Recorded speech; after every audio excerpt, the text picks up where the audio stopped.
नमस्कार दोस्तों, स्वागत है आपका हमारे YouTube चैनल एग्ज़ाम फोबिया में। मैं धर्मेंद्र। जैसा कि आप लोग जानते हैं, हमारे YouTube चैनल के माध्यम से हम लोग यूपीएससी प्रिलिमिनरी एग्ज़ाम 2024 की प्रिपरेशन में जुट गए हैं, जिसके तहत हम लोग विभिन्न संस्थानों के मॉडल टेस्ट पेपरों का सॉल्व करते हैं। तो इन्हीं मॉडल टेस्ट पेपरों की सॉल्विंग की सीरीज़ में हम लोग दृष्टि आईएएस संस्थान के पेपरों को सॉल्व कर रहे हैं। तो अब तक हम लोगों ने 6 दृष्टि आईएएस संस्थान के पेपरों को सॉल्व कर लिया है। आज हम लोग देखेंगे मॉडल टेस्ट संख्या 7। इसके साथ ही साथ मैं आपको बता दूं, शीघ्र ही हम लोग यूपीपीसीएस 2024 के प्रिलिमिनरी एग्ज़ाम को देखते हुए वहां की भी विभिन्न संस्थानों की टेस्ट सीरीज़ों को जल्द ही शुरू करने वाले हैं, जिसके अंतर्गत हम लोग विज़न आईएएस, संस्कृति आईएएस, ध्येय आईएएस आदि शिक्षण संस्थानों के सॉल्विंग पेपर करेंगे। तो अभी हम लोग देखते हैं दृष्टि आईएएस संस्थान का 2024 प्रिलिमिनरी एग्ज़ाम का पेपर संख्या 7। तो देखते हैं इसमें क्या है।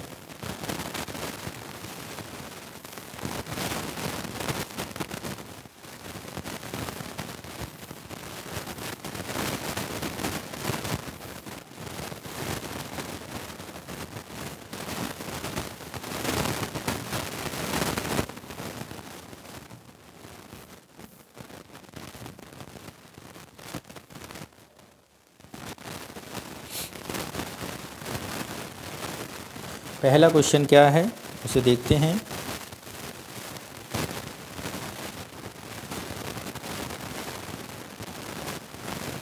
निम्नलिखित में से कौन से पोषक तत्व मानव आहार में ऊर्जा का अधिकतम केंद्रित स्रोत प्रदान करने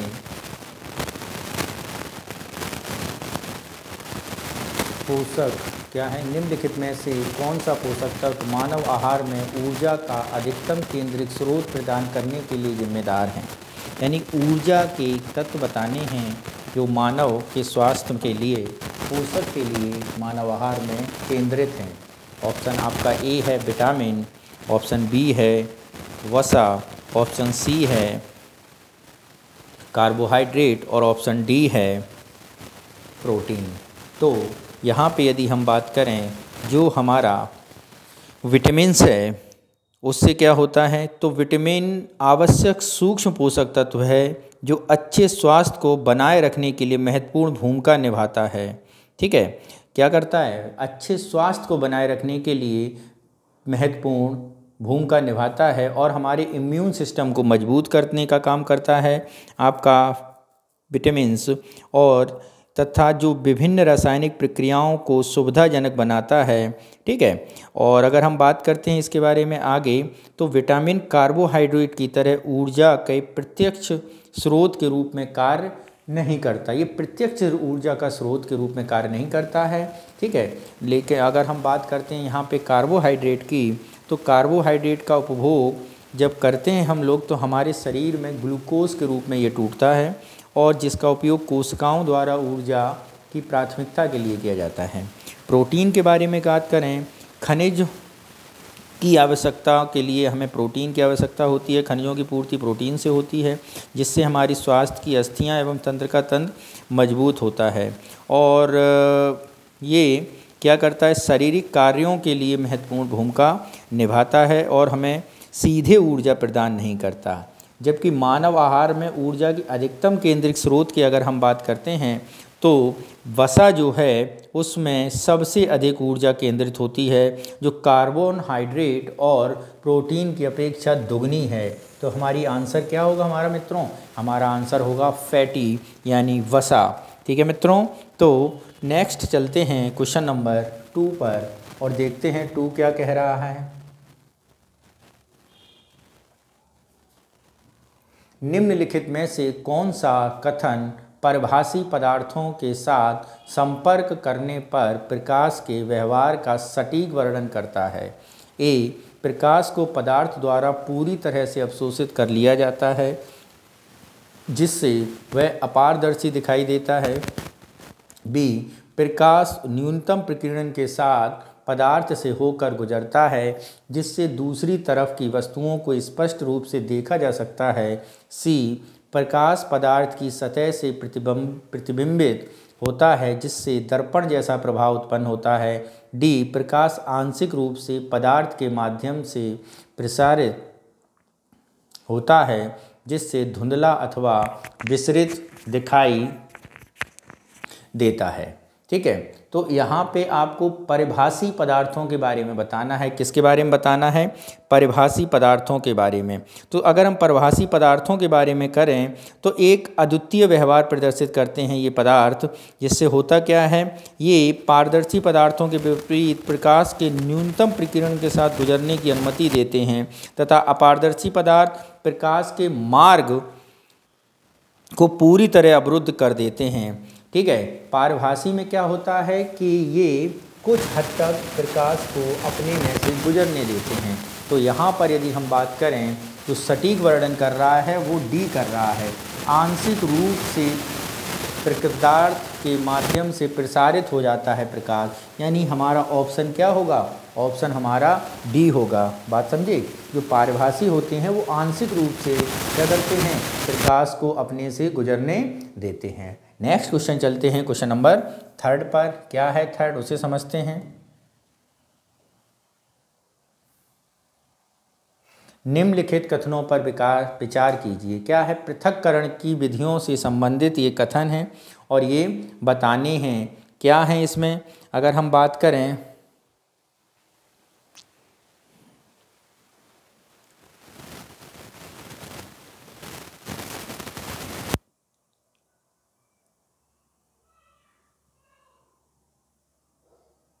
क्या है पृथक्करण की विधि? थ्रेसिंग, निष्पावन, बाष्पन, निस्यंदन और चालन ठोस और द्रव्य के मिश्रण को पृथक करने के लिए उपर्युक्त में से कितनी विधियों का उपयोग किया जाता है? ठोस से क्या, ठोस और द्रव्य के मिश्रण को पृथक करने के लिए किसका प्रयोग किया जाता है? तो अगर हम बात करते हैं थ्रेसिंग, तो थ्रेसिंग होता क्या है? थ्रेसिंग बेसिकली, जैसे अगर आप जानते हों, खेतीबाड़ी से संबंधित काम है, जिससे हम क्या करते हैं, गेहूं की कटाई करते हैं तो भूसा अलग हो जाता है, दाना अलग हो जाता है। इसे थ्रेसिंग के तौर पे हम जान सकते हैं। यानी एक तरह से बात करें, इसका उपयोग सामान्य रूप से कटाई के बाद पौधों के डंठल व भूसी के अनाज से अलग करने के लिए किया जाता है। बात समझे? तो ये तो थ्रेसिंग हो गया। तो थ्रेसिंग के एक तरह से आप देखेंगे फिर ठोस से ठोस हो रहा है, यहाँ लिक्विड कहीं है ही नहीं, तो पहला तो नहीं है। नेक्स्ट आते हैं, अगर हम निष्पावन की बात करें तो ये भारी अन्य कणों अथवा अनाज से हल्की भूसी को अलग करने के लिए प्रयोग की जाने वाली विधि है और इसे मिश्रण को हवा में उछालना शामिल है, जिससे हवा हल्के घटकों को उड़ाकर पृथक कर देती है और ठोस और तरल के मिश्रण को अलग करने के लिए इसका भी प्रयोग नहीं किया जाता है। बात समझे आप लोग? इसका भी प्रयोग नहीं किया जाएगा और इसका भी प्रयोग नहीं किया जाएगा। अब नेक्स्ट आती है बात है बाष्पन।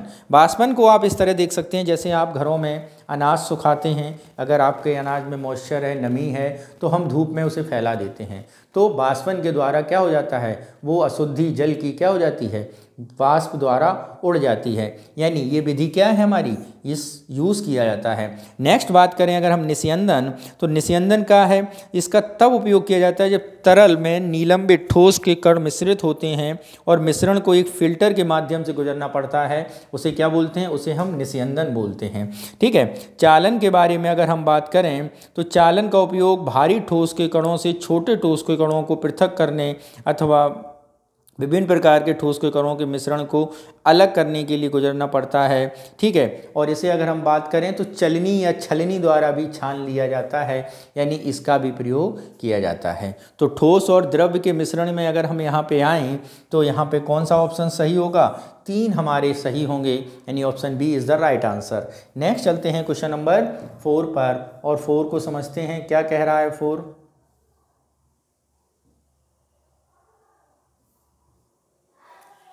प्रकाश संश्लेषण के संदर्भ में निम्नलिखित कथनों पर विचार कीजिए। क्या है? यह प्रकाशीय ऊर्जा को रासायनिक ऊर्जा में परिवर्तित कर देता है। इसकी दर बैंगनी प्रकाश में अधिकतम तथा लाल प्रकाश में न्यूनतम होती है। पर्णहरित प्रकाश ग्राही अणु है जो सौर ऊर्जा को अवशोषित करते हैं। इस प्रक्रिया में ऑक्सीकरण और अपचयन अभिक्रियाएं शामिल होती हैं। उपरोक्त में से कितने कथन सही हैं? केवल 1, केवल 2, केवल 3 या सभी 4? तो यहाँ पर यदि हम बात करें कौन कौन से कथन सही हैं उसके बारे में अगर हम बात करते हैं तो प्रकाश संश्लेषण प्रकाश ऊर्जा को रासायनिक ऊर्जा में परिवर्तित कर देता है, ये बात बिल्कुल सही है। इसकी दर बैंगनी प्रकाश में अधिकतम तथा लाल प्रकाश में न्यूनतम होती है। तो अगर हम यहाँ पे बात करें तो इस प्रकाश में सबसे ज़्यादा वर्ण क्रम में अगर हम जाएं तो नीले और लाल प्रकाश में इसमें क्या होता है, अधिकतम उपयोग किया जाता है नीले और लाल, यानी लाल एंड ब्लू विबग्योर होता है ना, तो इसमें न्यूनतम नहीं मैक्सिमम होती है और बैंगनी में मिनिमम होगी। तो ये कथन हमारा क्या हो जाएगा, गलत हो जाएगा। पर्णहरित प्रकाश अणुग्राही अणु है जो सौर ऊर्जा को अवशोषित करता है, ये बात बिल्कुल सही है। इस प्रक्रिया में ऑक्सीकरण और अपचयन प्रक्रिया दोनों शामिल होती हैं, ये भी बात बिल्कुल सही है। यानी कितने स्टेटमेंट सही हैं? 3 स्टेटमेंट हमारे यहाँ पे सही हमें मिलेंगे। तो ऑप्शन कौन सा सही होगा? ऑप्शन सी हमारा सही होगा। नेक्स्ट चलते हैं क्वेश्चन नंबर 5 पर सॉरी।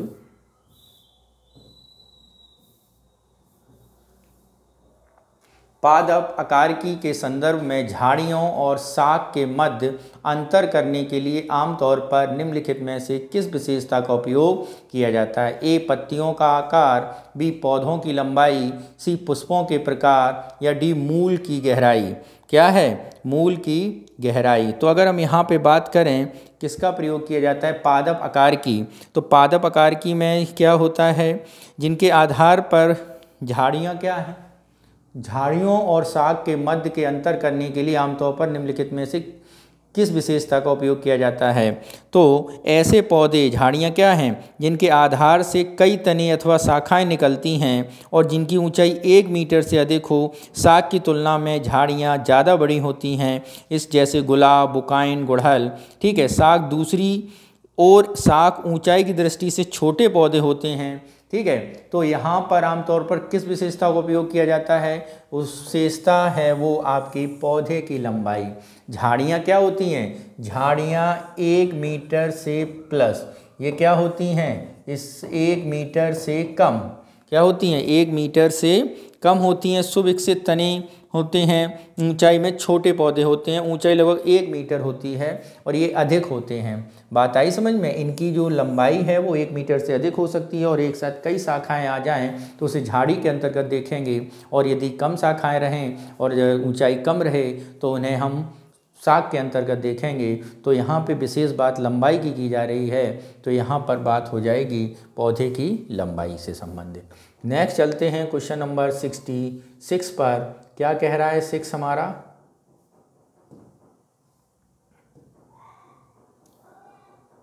निम्नलिखित कथनों पर विचार कीजिए। कथन 1, जैविक अनुकूलन एक विकासवादी प्रक्रिया है जिसके द्वारा किसी जनसंख्या का लक्षण पीढ़ी दर पीढ़ी उसके पर्यावरण के लिए बेहतर अनुकूलित होते जाते हैं। कथन 2, अनुकूलन अल्प समय में नहीं होता क्योंकि किसी क्षेत्र के अजैविक कारक बहुत धीरे धीरे परिवर्तित होते हैं। उपरोक्त कथनों के बारे में निम्नलिखित में से कौन से कथन सही हैं? उपयुक्त में से कौन से कथन क्या है हमारे सही हैं? ठीक है। तो यहाँ पर यदि हम बात करें, जैविक अनुकूलन एक विकासवादी प्रक्रिया है जिसके द्वारा किसी जनसंख्या के लक्षण पीढ़ी दर पीढ़ी उसके पर्यावरण के लिए बेहतर अनुकूलित होते जाते हैं। ये बात क्या है? बिल्कुल सही है। अनुकूलित विकासवादी प्रक्रिया जो दिया गया था विकासवाद, ठीक है, ये इसके बारे में ये कथन बिल्कुल सही है। अनुकूलन अल्प समय में नहीं होता है, किसी क्षेत्र के अजैविक कारक बहुत धीरे धीरे परिवर्तित होते हैं, ये भी बात क्या है? पूर्णतः सही है। तो यदि हम बात करें यहाँ पे दोनों कथन सही हैं, और एक विकासवादी प्रक्रिया के बारे में बात करता है, एक अनुकूलन के बारे में बात करता है, लेकिन ये एक दूसरे की व्याख्या नहीं करते हैं, यानी ऑप्शन बी हमारा क्या होगा? सही होगा। क्या होगा? सही होगा। नेक्स्ट चलते हैं क्वेश्चन नंबर 7 पर। क्या कह रहा है क्वेश्चन नंबर 7? उसे समझते हैं। मानव शरीर में पेशीय ऊतकों के संदर्भ में निम्नलिखित कथनों पर विचार कीजिए। शरीर के उन भागों में गैर धारीदार अरेखित पेशियां पाई जाती हैं जो स्वैच्छिक गति करती हैं। ओके। नंबर 2, हृदय का संकुचन और विस्तार हृदय की पेशी के कारण होता है। ओके। आहार नाल और रक्त वाहिकाएं रेखित पेशी के उदाहरण हैं। तो इसमें बताना है कौन सा कथन सही है। इसमें क्या बताना है, कौन सा कथन सही है। तो यदि हम पहले कथन के बारे में बात करें, गैर धारीदार या अरेखित पेशियां जिसे चिकनी पेशियां भी कहा जाता है, उदर, आंतों व रक्त वाहिकाएं जैसी आंतरिक अंगों की दीवारों में पाई जाती हैं और यह कंकाल पेशियों के विपरीत संचेत नियंत्रण में होती हैं। ठीक है, यानी ये उदर, आंत वहाँ पे पाई जाती हैं, रक्त वाहिकाओं में पाई जाती हैं, तो ये स्वैच्छिक गति नहीं करती हैं। स्वैच्छिक गति करते हैं नहीं करती हैं। तो पहला कथन क्या हो जाएगा हमारा, गलत हो जाएगा। ठीक है। हृदय के बारे में क्या है, संकुचन विस्तार पेशी के कारण होता है, ये बात हमारी बिल्कुल सही है। यदि हम आहार नाल के बारे में बात करें तो आहार नाल जो है, जो रक्त वाहिकाएं रेखित पेशी का उदाहरण है, तो आहार नाल और रक्त वाहिकाएं रेखित का नहीं अरेखित का है। किसका है, अरेखित का उदाहरण है। यानी तीसरा भी कथन हमारा क्या हो जाएगा, गलत हो जाएगा। तो ऑप्शन सही होगा केवल एक कथन, यानी ए ऑप्शन हमारा सही होगा। नेक्स्ट चलते हैं क्वेश्चन नंबर 8 में। मित्रों, जैसा कि आपका मैसेज आ रहा है, आपके संदेश आ रहे हैं कि इंग्लिश वाले वर्जन में भी पेपरों को सॉल्व करें और उनको दिखाएं, तो आपके लिए मैं बता दूं कि शीघ्र ही हम लोग इसका सॉल्यूशन ढूंढ रहे हैं और इंग्लिश के भी सॉल्यूशन को शीघ्र ही आपको प्रस्तुत किया जाएगा। यह हो सकता है कि इसके साथ साथ जो अन्य संस्थाओं के पेपरों को जब हम सॉल्व कराएंगे तो उसका इंग्लिश वर्जन में ही सॉल्व हो। ठीक है, बाकी इन पेपरों का भी इंग्लिश वर्जन आपको शीघ्र ही प्रोवाइड कराया जाएगा, एक साथ सॉल्यूशन। ओके, आपके कमेंट करने के लिए बहुत बहुत धन्यवाद। आपके जो कमेंट होते हैं वो हमें बताते हैं कि हम कहाँ पर अपने आप को सुधार सकते हैं और बेहतर प्रदर्शन कर सकते हैं। ठीक है, नेक्स्ट चलते हैं क्वेश्चन नंबर 8 पर। 8 क्या कह रहा है उसे समझते हैं। एक समान वृत्तीय गति के संदर्भ में निम्नलिखित में से कौन सा कथन सही है। वस्तु की चाल स्थिर रहती है जबकि दिशा निरंतर बदलती रहती है। एक समान वृत्तीय गति जैसे ये रही, ये रहा सेंटर ओ, तो यहाँ पर कोई पार्टिकल गति कर रहा है, तो देखते हैं कि इसकी डायरेक्शन अभी यहाँ, अभी यहाँ, फिर यहाँ, फिर यहाँ, फिर यहाँ, फिर यहाँ, फिर यहाँ, फिर यहाँ, यानी डायरेक्शन बराबर क्या हो रही है, चेंज हो रही है। अगर बेशक इसकी चाल स्थिर बनी रहे, v स्थिर बनी रहे, लेकिन जो v में वैल्यू होती है, जैसे आप जानते हैं सदिश राशियों में जो वैल्यू होती है, जो वेक्टर राशियां होती हैं, वो कैसी होती हैं, उनमें आपकी क्वांटिटी क्या है और प्लस डायरेक्शन दोनों होती हैं। तो यहाँ पे डायरेक्शन चेंज होगी, इसलिए एक्सेलरेशन भी उत्पन्न होगा। यानी यहाँ पर यदि हम बात करें दिशा निरंतर बदलती रहती है, ये बात बिल्कुल सही है। अगर दूसरे कथन पर जाएं, किसी वस्तु की चाल निरंतर परिवर्तित होती है जबकि दिशा स्थिर रहती है, ये बात बिल्कुल गलत है। वस्तु की चाल और दिशा दोनों स्थिर रहती हैं, ये भी बात गलत है। न तो वस्तु की चाल और ना ही दिशा परिवर्तित होती है, ये भी बात गलत है। यानी आंसर इसका क्या होगा, ए ऑप्शन इसका सही होगा। नेक्स्ट चलते हैं क्वेश्चन नंबर 9 पर और उसको समझते हैं। 9 क्या कह रहा है हमसे। निम्नलिखित कथनों पर विचार कीजिए। छाया इसलिए निर्मित होती है क्योंकि किसी वस्तु द्वारा प्रकाश को अवरुद्ध अथवा बाधित कर दिया जाता है जिससे वह उस क्षेत्रों तक नहीं पहुंच पाता। 2, वस्तु से गुजरने के समय प्रकाश के बंकन से छाया उत्पन्न होती है। उपरोक्त कथनों के बारे में बताइए। तो बताना है उपरोक्त कथनों के बारे में कौन सी बात सही है।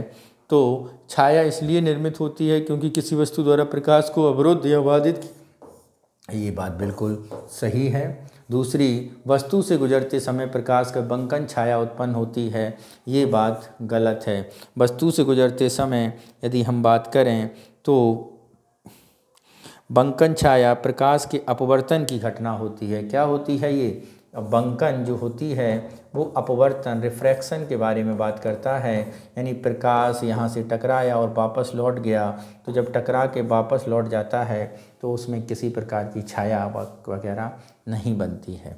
ठीक है, तो ये बात गलत है, यानी पहला सही दूसरा गलत, सी ऑप्शन बिल्कुल सही होगा। नेक्स्ट चलते हैं क्वेश्चन नंबर 10 पर, देखते हैं चुंबकत्व में निम्नलिखित कथनों पर विचार कीजिए। करिए विचार और बताइए हमको भी। चुंबकत्व, एक स्वतंत्र रूप से निलंबित चुंबक हमेशा उत्तर दक्षिण दिशा में संरेखित होती है, ये बात बिल्कुल सही है। दो चुंबकों के विपरीत ध्रुव एक दूसरे को आकर्षित करते हैं जबकि समान ध्रुव एक दूसरे को प्रतिकर्षित करते हैं, ये भी बात नो डाउट बिल्कुल सही है। ठीक है, तो यहाँ पर दोनों स्टेटमेंट सही हैं, तो यहाँ पर हमारा ऑप्शन हो जाएगा सी बिल्कुल सही। कौन सा हो जाएगा? सी बिल्कुल सही। नेक्स्ट चलते हैं क्वेश्चन नंबर 11, क्या कह रहा है 11 को समझते हैं। निम्नलिखित कथनों पर विचार कीजिए। बाष्पीकरण और बाष्पोत्सर्जन द्वारा जल वाष्प में वायु मिल जाती है। जलीय जंतु श्वसन के लिए जल में विलयित वायु को उपयोग करते हैं। तो आपको बताना है इनमें से कौन से कथन क्या हैं, सही हैं, कौन से कथन हमारे सही हैं। बाष्पीकरण और बाष्पोत्सर्जन द्वारा जल वाष्प वायु में मिल जाती है। वाष्पीकरण वाष्प में जल वाष्प वायु में मिल जाती नहीं, जल वाष्प तोड़ जाती है, ये कथन तो बिल्कुल गलत है। जलीय जंतु श्वसन के लिए जल में विलयित वायु का उपयोग करते हैं, जल में विलयित वायु का नहीं, जल में विलयित ऑक्सीजन का प्रयोग करते हैं, ये भी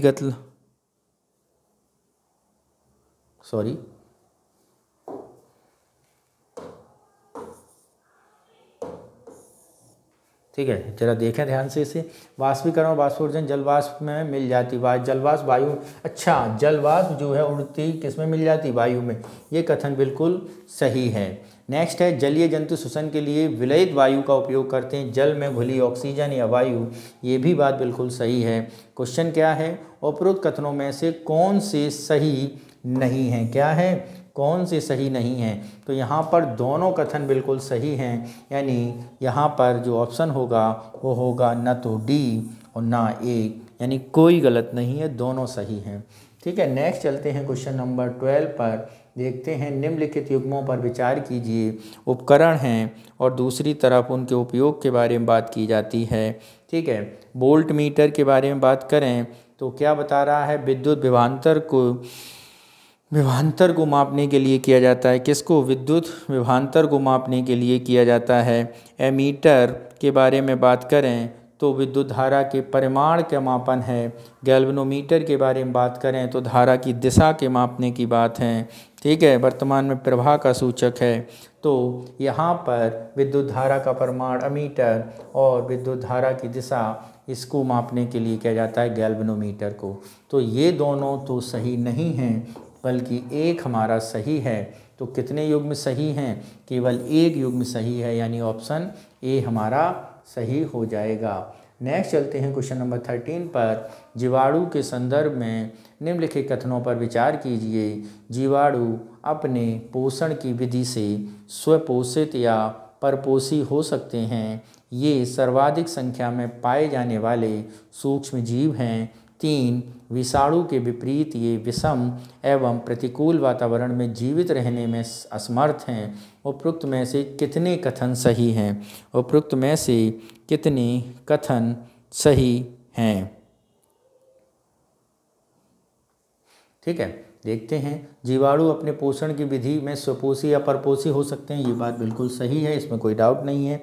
ये सर्वाधिक संख्या में पाए जाने वाले सूक्ष्मजीव हैं, ये भी बात बिल्कुल सही है। बैक्टीरिया, विषाणु के विपरीत ये विषम और प्रतिकूल वातावरण में जीवित रहने में असमर्थ होते हैं। नहीं, ये प्रतिकूल वातावरण में भी जीवित रह सकते हैं, यानी ये स्टेटमेंट क्या है हमारा तीसरा गलत होगा। तो यहाँ पर यदि हम बात करें चरम रागीय जो होते हैं, यानी जो एक्सट्रीमोफाइल्स होते हैं वो जीवित बने रहते हैं। तो यहाँ पे दो स्टेटमेंट हमारे बिल्कुल सही हैं। तो यहाँ पर हमारा आंसर क्या हो जाएगा? बी इज़ द राइट विकल्प होगा। नेक्स्ट चलते हैं क्वेश्चन नंबर 14 पर और देखते हैं क्या है। मानव शरीर में किस तत्व की प्रतिशत मानव शरीर में सर्वाधिक है? क्या है? Hydrogen, carbon, oxygen, nitrogen. तो मानव शरीर में अगर हम बात करें 4 तत्व सर्वाधिक हैं, जिनमें ऑक्सीजन, कार्बन, हाइड्रोजन और नाइट्रोजन है। ठीक है, और इनका भाग अगर हम देखें तो 99% इसी से बने हैं। ठीक है, तो जब 99% इससे बने हैं तो सर्वाधिक मात्रा में हमारे शरीर में जल है, तो यानी हमारे शरीर में ऑक्सीजन है। तो सबसे ज़्यादा ऑक्सीजन, उसके बाद कार्बन। ठीक है, उसके बाद क्या है, कार्बन, और कार्बन के बाद अगर हम बात करें हमारे शरीर में हाइड्रोजन आता है। ठीक है, क्या आता है, हाइड्रोजन, और उसके बाद नाइट्रोजन है हमारे शरीर में। तो ये क्रम है, तो आंसर हमारा C is the right answer. Next चलते हैं क्वेश्चन नंबर 9, 11, 12, 14, 15 पर। नेक्स्ट क्या है 15।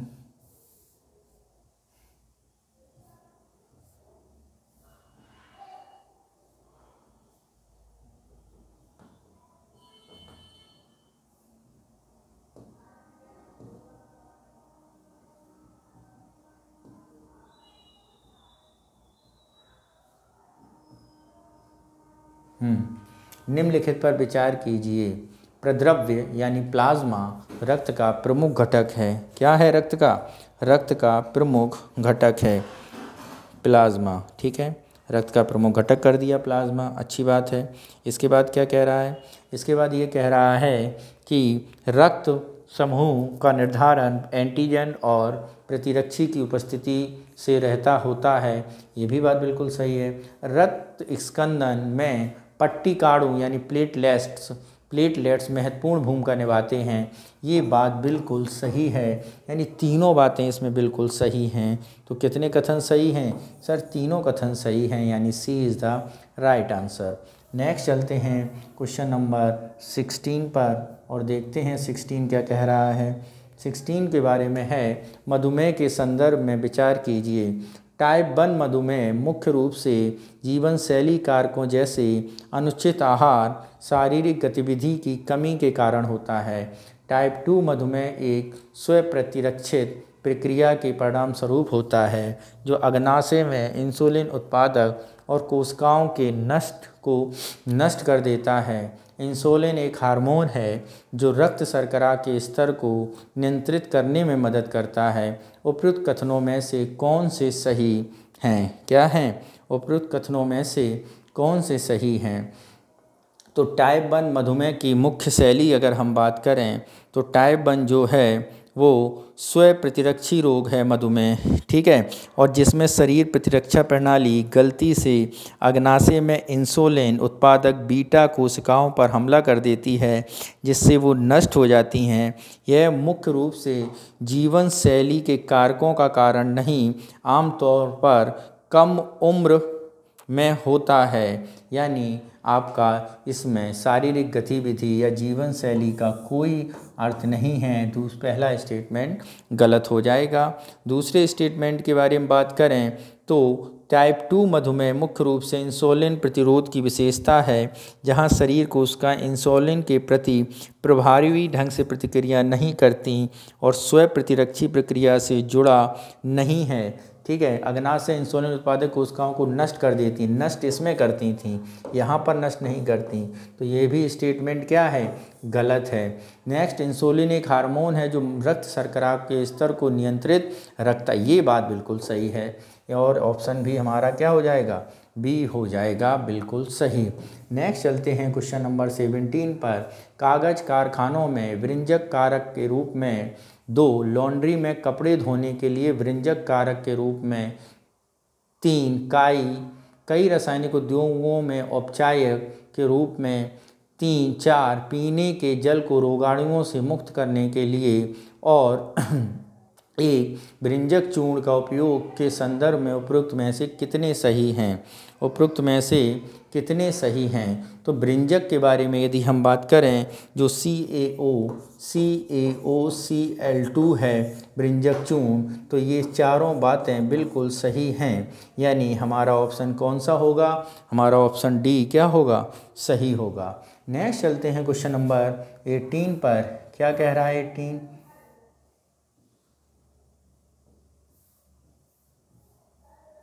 निम्नलिखित पर विचार कीजिए। पारा को छोड़कर धातुएं कमरे के तापमान पर ठोस अवस्था में विद्यमान रहती हैं। 2 कार्बन एक अधातु है जो विभिन्न रूपों में विद्यमान रहती है। 3 क्षारीय धातुएं इतनी नरम होती हैं जिन्हें चाकू से काटा जा सकता है।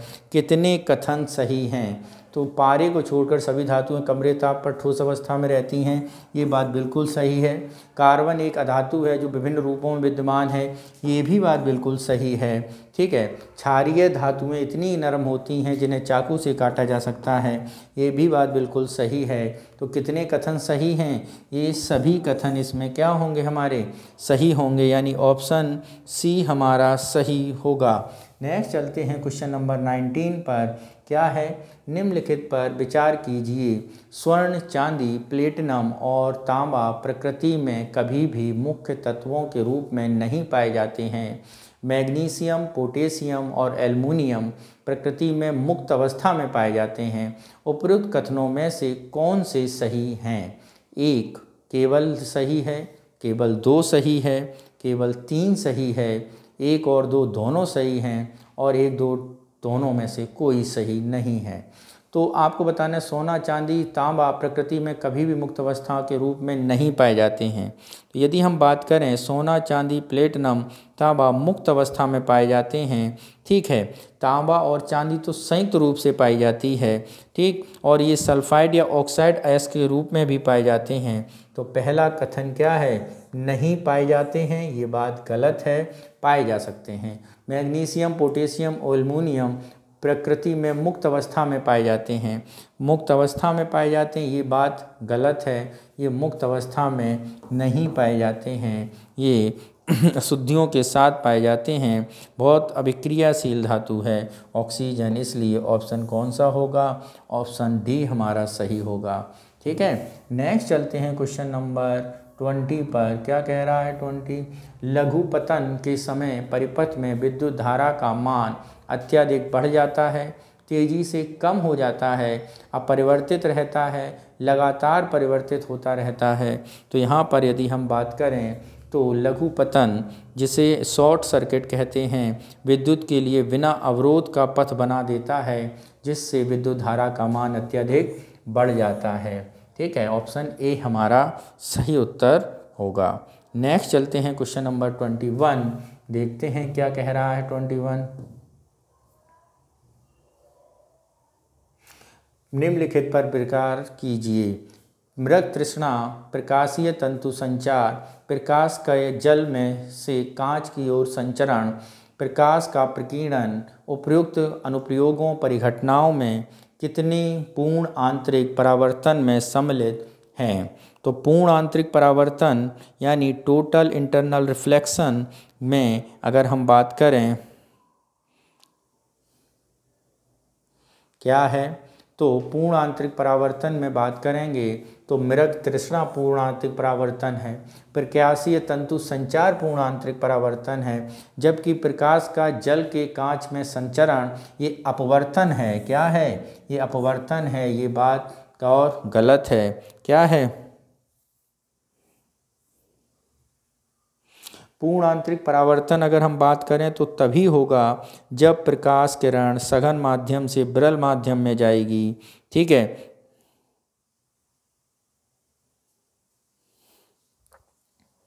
ठीक है, प्रकाश के जल से कांच की ओर जा रहा है तो पूर्ण आंतरिक परावर्तन संभव नहीं है। और प्रकाश का प्रकीर्णन अपने आप में एक परिघटना है जिसका पूर्ण आंतरिक परावर्तन या अपवर्तन से कोई नियम नहीं है। तो कितने सही हैं? 2 सही हैं, यानी ऑप्शन बी हमारा सही होगा।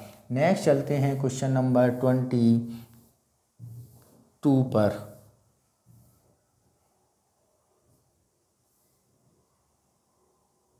पादप कोशिकाओं के संदर्भ में निम्नलिखित पर विचार कीजिए।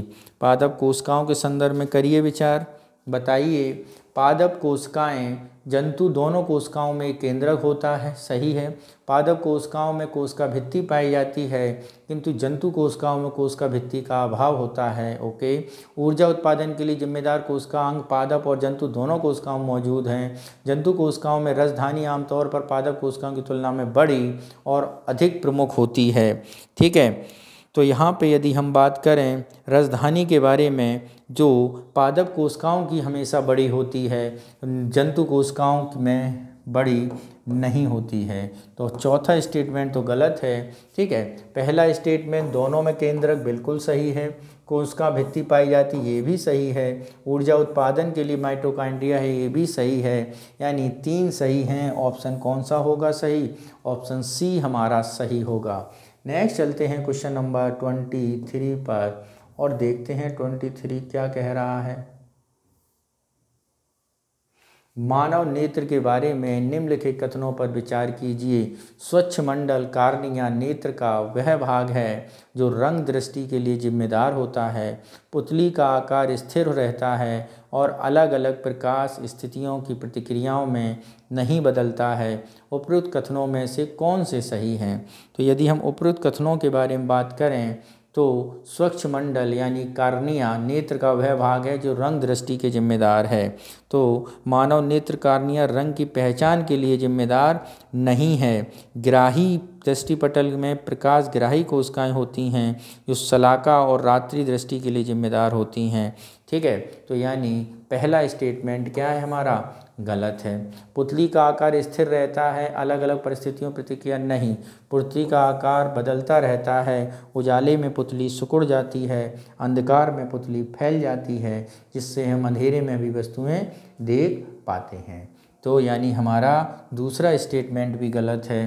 तो यहाँ पे एक भी स्टेटमेंट सही नहीं है, यानी ऑप्शन डी हमारा सही होगा। नेक्स्ट चलते हैं क्वेश्चन नंबर 24 पर। क्या कह रहा है 24, इसे समझते हैं। निम्नलिखित पर विचार कीजिए। चुंबकीय क्षेत्र रेखाएं चुंबक के दक्षिणी ध्रुव से निकलकर उत्तरी ध्रुव की ओर एकत्रित होती हैं। 2 चुंबकीय क्षेत्र रेखाएं हमेशा बंद पथ बनाती हैं जो कोई आरंभ या अंत नहीं होता है। ठीक है, क्वेश्चन नंबर 24 देख रहे थे हम लोग। क्या है? चुंबकीय क्षेत्र रेखाएं चुंबक के दक्षिणी ध्रुव से निकलकर उत्तरी ध्रुव की ओर एकत्रित होती हैं। ओके, चुंबकीय क्षेत्र की रेखाएं हमेशा बंद परपथ बनाती हैं जिनका कोई आरंभ या अंत नहीं होता है। पृथ्वी की चुंबकीय क्षेत्र मुख्य रूप से उसके अंतःक्रोड से विलगित लोहों की गति से उत्पन्न होता है। उपरोक्त में से कितने कथन सही हैं?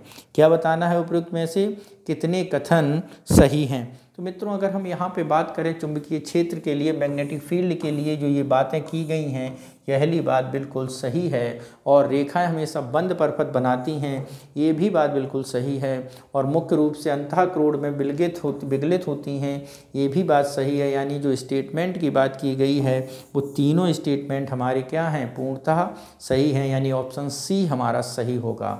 नेक्स्ट चलते हैं क्वेश्चन नंबर 25 पर। क्या कह रहा है 25 पर? देखते हैं 25।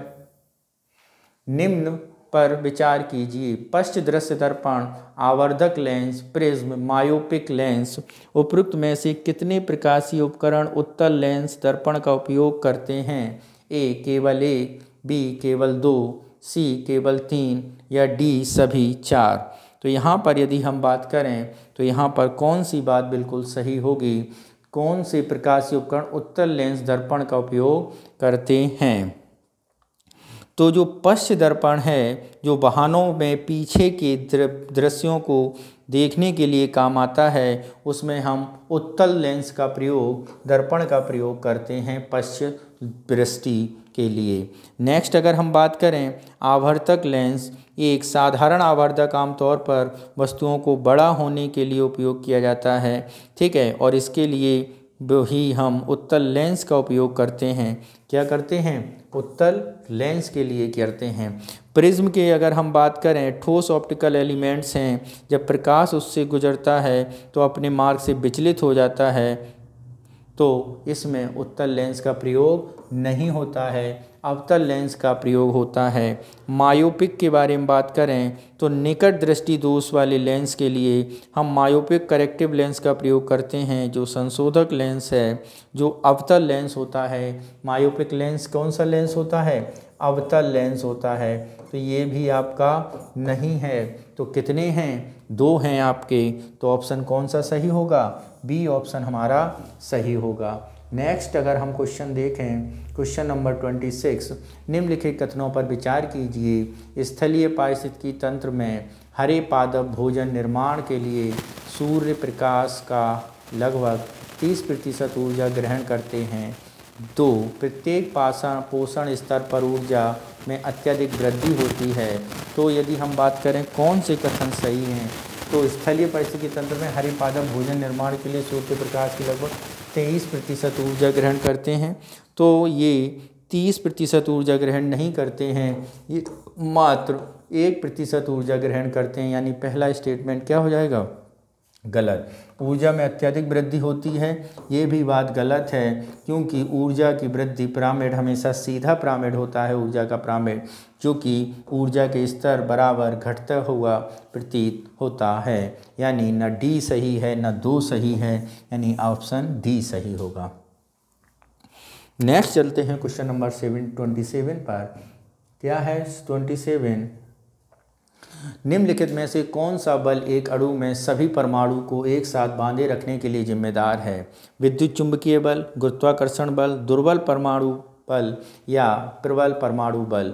तो सभी अणुओं को बांधे रखता है वो प्रबल न्यूक्लियर फोर्स है, यानी ऑप्शन डी हमारा सही होगा। नेक्स्ट चलते हैं क्वेश्चन नंबर 28। क्या कह रहा है 28, उसे समझते हैं और देखते हैं हम लोग 28 के बारे में। ई नाम के संदर्भ में निम्नलिखित कथनों पर विकास डालिए। क्या है? यह Akhil Bharatiya electronic trading portal है जो मौजूदा कृषि उपज बाजार समिति मंडी एकीकृत करता है। ये बात बिल्कुल सही है। यह पूर्णतः केंद्र सरकार द्वारा वित्त पोषित है, ये भी बात बिल्कुल सही है। इसे कृषि एवं किसान कल्याण मंत्रालय के तहत लघु कृषि व्यवसाय संघ कार्यान्वयन के लिए किया जाता है, ये भी बात बिल्कुल सही है। यह संपर्क रहे दूरस्थ नीलामी प्रक्रिया के लिए है, ये भी बात बिल्कुल सही है। यानी ये चारों ऑप्शन बिल्कुल सही हैं। कितने कथन सही हैं? चारों कथन सही हैं, यानी ऑप्शन डी हमारा सही उत्तर होगा। क्या होगा? ऑप्शन डी हमारा सही उत्तर होगा। नेक्स्ट चलते हैं क्वेश्चन नंबर 29 पर। देखते हैं 29 क्या कह रहा है।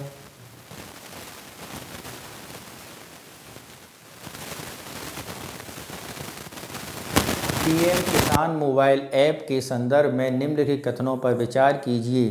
इसे कृषि मंत्रालय MOAFW द्वारा चेहरा प्रमाणीकरण विशेषता के साथ विमोचित किया गया है। ये बात क्या है? बिल्कुल सही है। पीएम किसान मोबाइल ऐप कि है किसानों को OTP अथवा उंगली छाप का उपयोग करने के बजाय मोबाइल फ़ोन पर अपना चेहरा स्कैन करके eKYC प्रक्रिया करने में सक्षम बनाएगा। ये भी बात बिल्कुल सही है, यानी दोनों कथन बिल्कुल सही हैं। ऑप्शन कौन सा सही होगा? ऑप्शन सी हमारा बिल्कुल सही होगा। नेक्स्ट चलते हैं क्वेश्चन नंबर 30 पर। क्या है क्वेश्चन नंबर 30? देखते हैं क्वेश्चन।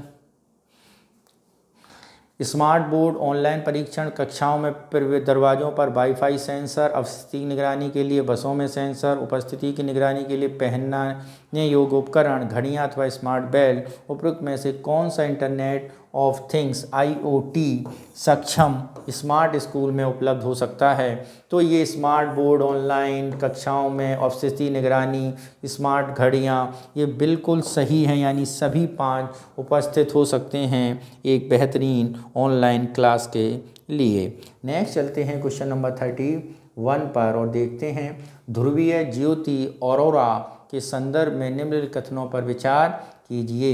ये भूचुंबकीय तूफान हैं जो सूर्य की प्लाज्मा तरंगों तथा पृथ्वी के चुंबकीय क्षेत्र की तीव्र अंतःक्रिया के कारण देखे जाते हैं। 2, उत्तर और दक्षिणी चुंबकीय ध्रुवों के ऊपर पृथ्वी का चुंबकीय क्षेत्र 2 ध्रुवीय अंडाकारों का रूप लेता है। 3, वे पृथ्वी के ध्रुवों के निकट उच्च अक्षांशों पर अधिक पाए जाते हैं। उपरोक्त में से कितने कथन सही हैं? उपरोक्त में से कितने कथन सही हैं? तो यहाँ पर यदि हम बात करें, ध्रुवीय ज्योति ऑरोरा भूचुंबकीय तूफान है जो सूर्य की प्लाज्मा तरंगों को की अंतःक्रिया के कारण देखे जाते हैं, बिल्कुल सही है। जो ध्रुवीय ऑरोरा है एक ऑस्ट्रेलिसिस अरोरा है। ठीक है, ये उत्तर दक्षिण चुंबकीय है, ये भी बात सही है। पृथ्वी के ध्रुवों के निकट उच्च अक्षांशों पर अधिक पाए जाते हैं, ये भी बात बिल्कुल सही है। तो कितने कथन सही हैं? तीनों कथन सही हैं, यानी ऑप्शन सी हमारा सही होगा। नेक्स्ट चलते हैं क्वेश्चन नंबर 32 पर। क्या कह रहा है 32, उसे समझते हैं। निम्नलिखित कथनों पर विचार कीजिए। केलप्पन वायोकोम सत्याग्रह आंदोलन के अग्रदूतों में से एक थे। इन्होंने पहली बार ट्रवणकोर में विरोध के गांधीवादी तरीकों का प्रयोग किया। यह अधिक करों के विरुद्ध किसानों का विद्रोह था। तो यहाँ पर यदि हम बात करें,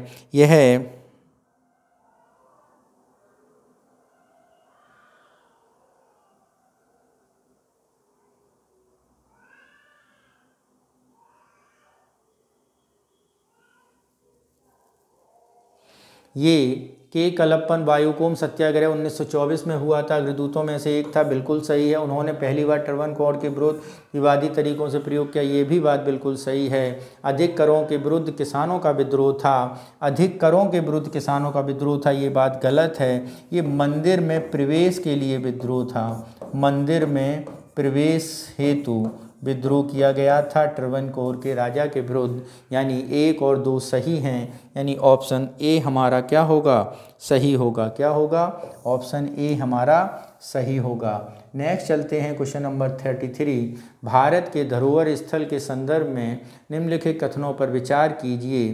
भारत में केवल 2 मिश्रित प्रकार के यूनेस्को विश्व धरोहर स्थल हैं। भारतीय संविधान के अनुच्छेद 49 ऐतिहासिक स्थलों की सुरक्षा का प्रावधान करता है। उपरोक्त में से कौन से कथन सही हैं? तो यहाँ पर यदि हम बात करें, उपरोक्त में से भारत में केवल 2 मिश्रित प्रकार के यूनेस्को प्राकृतिक धरोहर स्थल नहीं, भारत में 2 नहीं 3 हैं। और 3 की अगर हम मिश्रित प्रकार की धरोहर स्थल के बारे में बात करें तो भारत में यूनेस्को की मिश्रित धरोहर स्थल जो हैं वो 7 हैं। कितने हैं? 7 हैं, यानी पहला स्टेटमेंट हमारा गलत हो जाएगा। संविधान के अनुच्छेद 49 में ऐतिहासिक स्थलों का प्रावधान करता है, ये बात बिल्कुल सही है।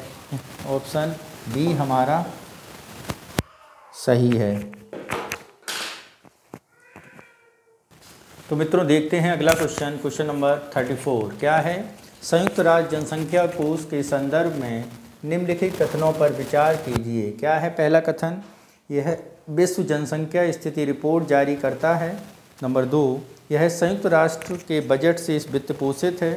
नंबर 3, यह संयुक्त राष्ट्र महासभा का एक सहायक अंग है। नंबर 4, यह यौन तथा प्रजनन स्वास्थ्य हेतु संयुक्त राष्ट्र की एक संस्था है। तो यदि बात करें संयुक्त राष्ट्र जनसंख्या कोष United nation for population fund for population, ठीक है, तो ये बातें जो की गई हैं ये संयुक्त राष्ट्र की बजट से वित्त पोषित है, ये बात गलत है। संयुक्त राष्ट्र के बजट से वित्त पोषित नहीं है, क्योंकि इसके बजट के बारे में यदि हम बात करें तो इसके बजट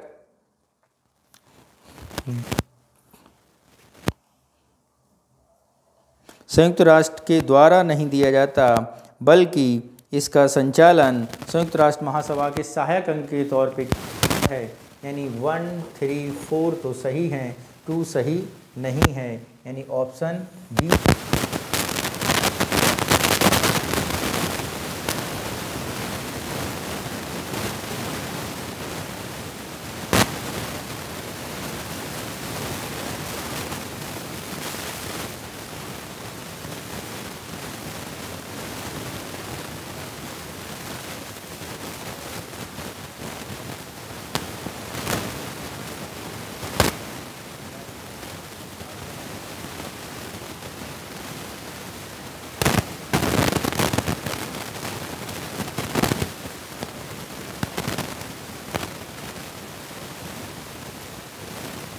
ग्लोबल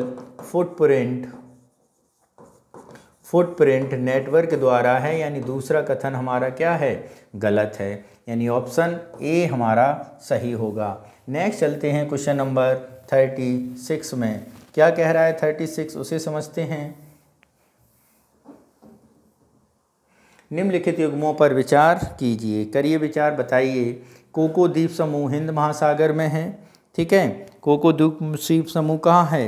हिंद महासागर में। सेनकाकू द्वीप समूह अटलांटिक महासागर में। कहाँ? अटलांटिक महासागर में। और रीयूनियन द्वीप समूह आपका प्रशांत महासागर में है। तो यदि हम बात करें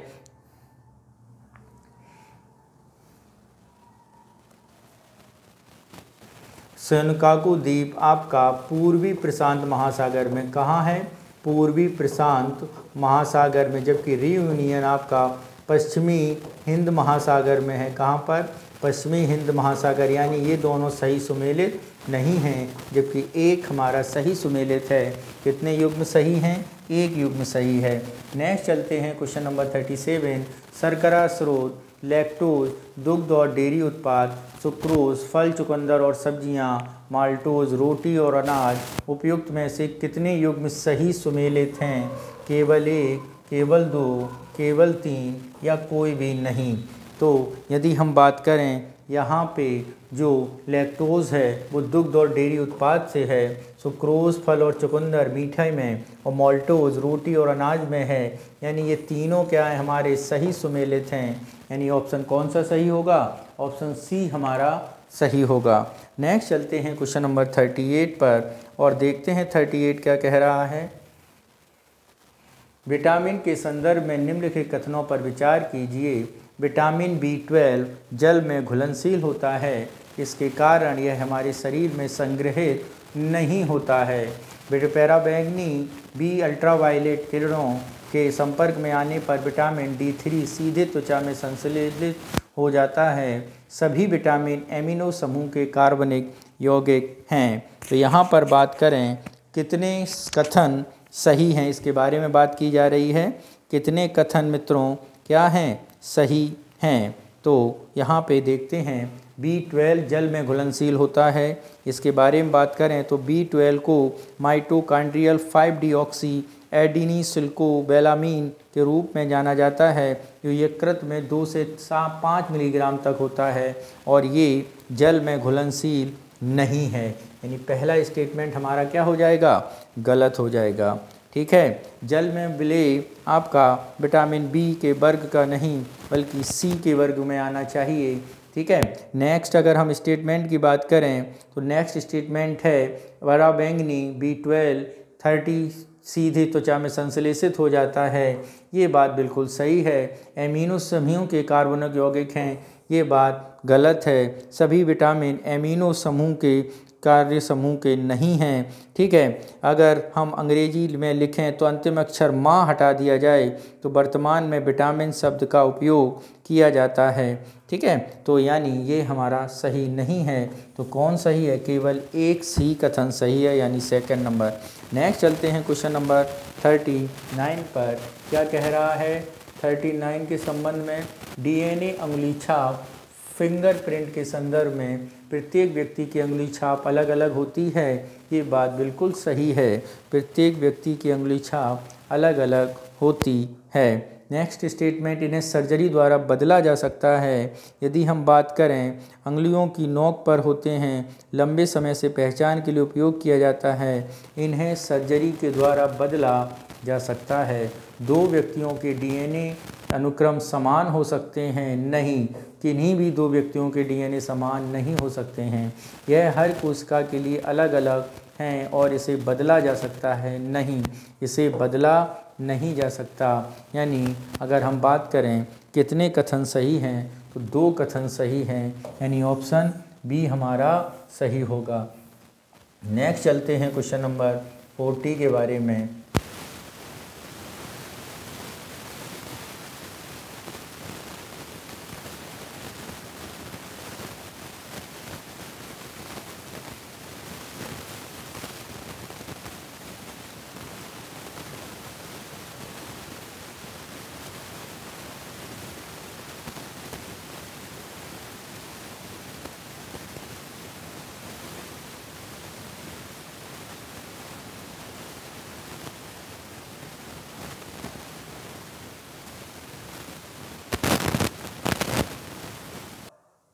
तो नेक्स्ट क्वेश्चन देखते हैं। मेरा अपना नेक्स्ट क्वेश्चन है क्वेश्चन नंबर 41। क्या कह रहा है 41, उसे समझते हैं।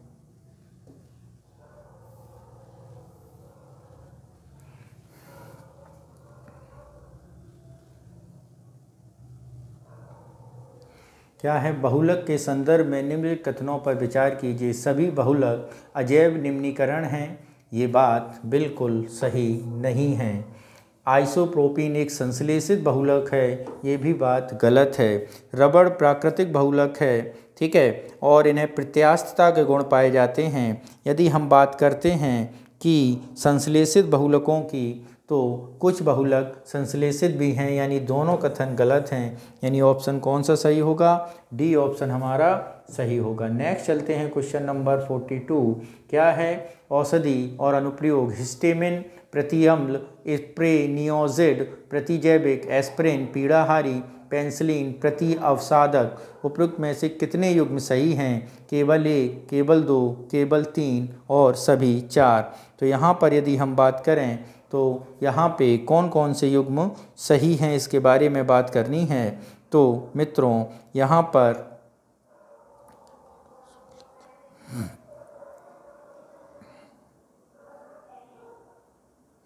ठीक है, हिस्टेमिन प्रति अम्ल है, ये बात बिल्कुल सही है। एस्पिनोजॉइड एक प्रति अवसादक है। क्या है? एस्पिनोजॉइड एक क्या है? इक्विलिन का उपयोग अवसादक के रूप में किया जाता है, ठीक है। एस्पिरिन पीड़ाहारी है, ये सही है।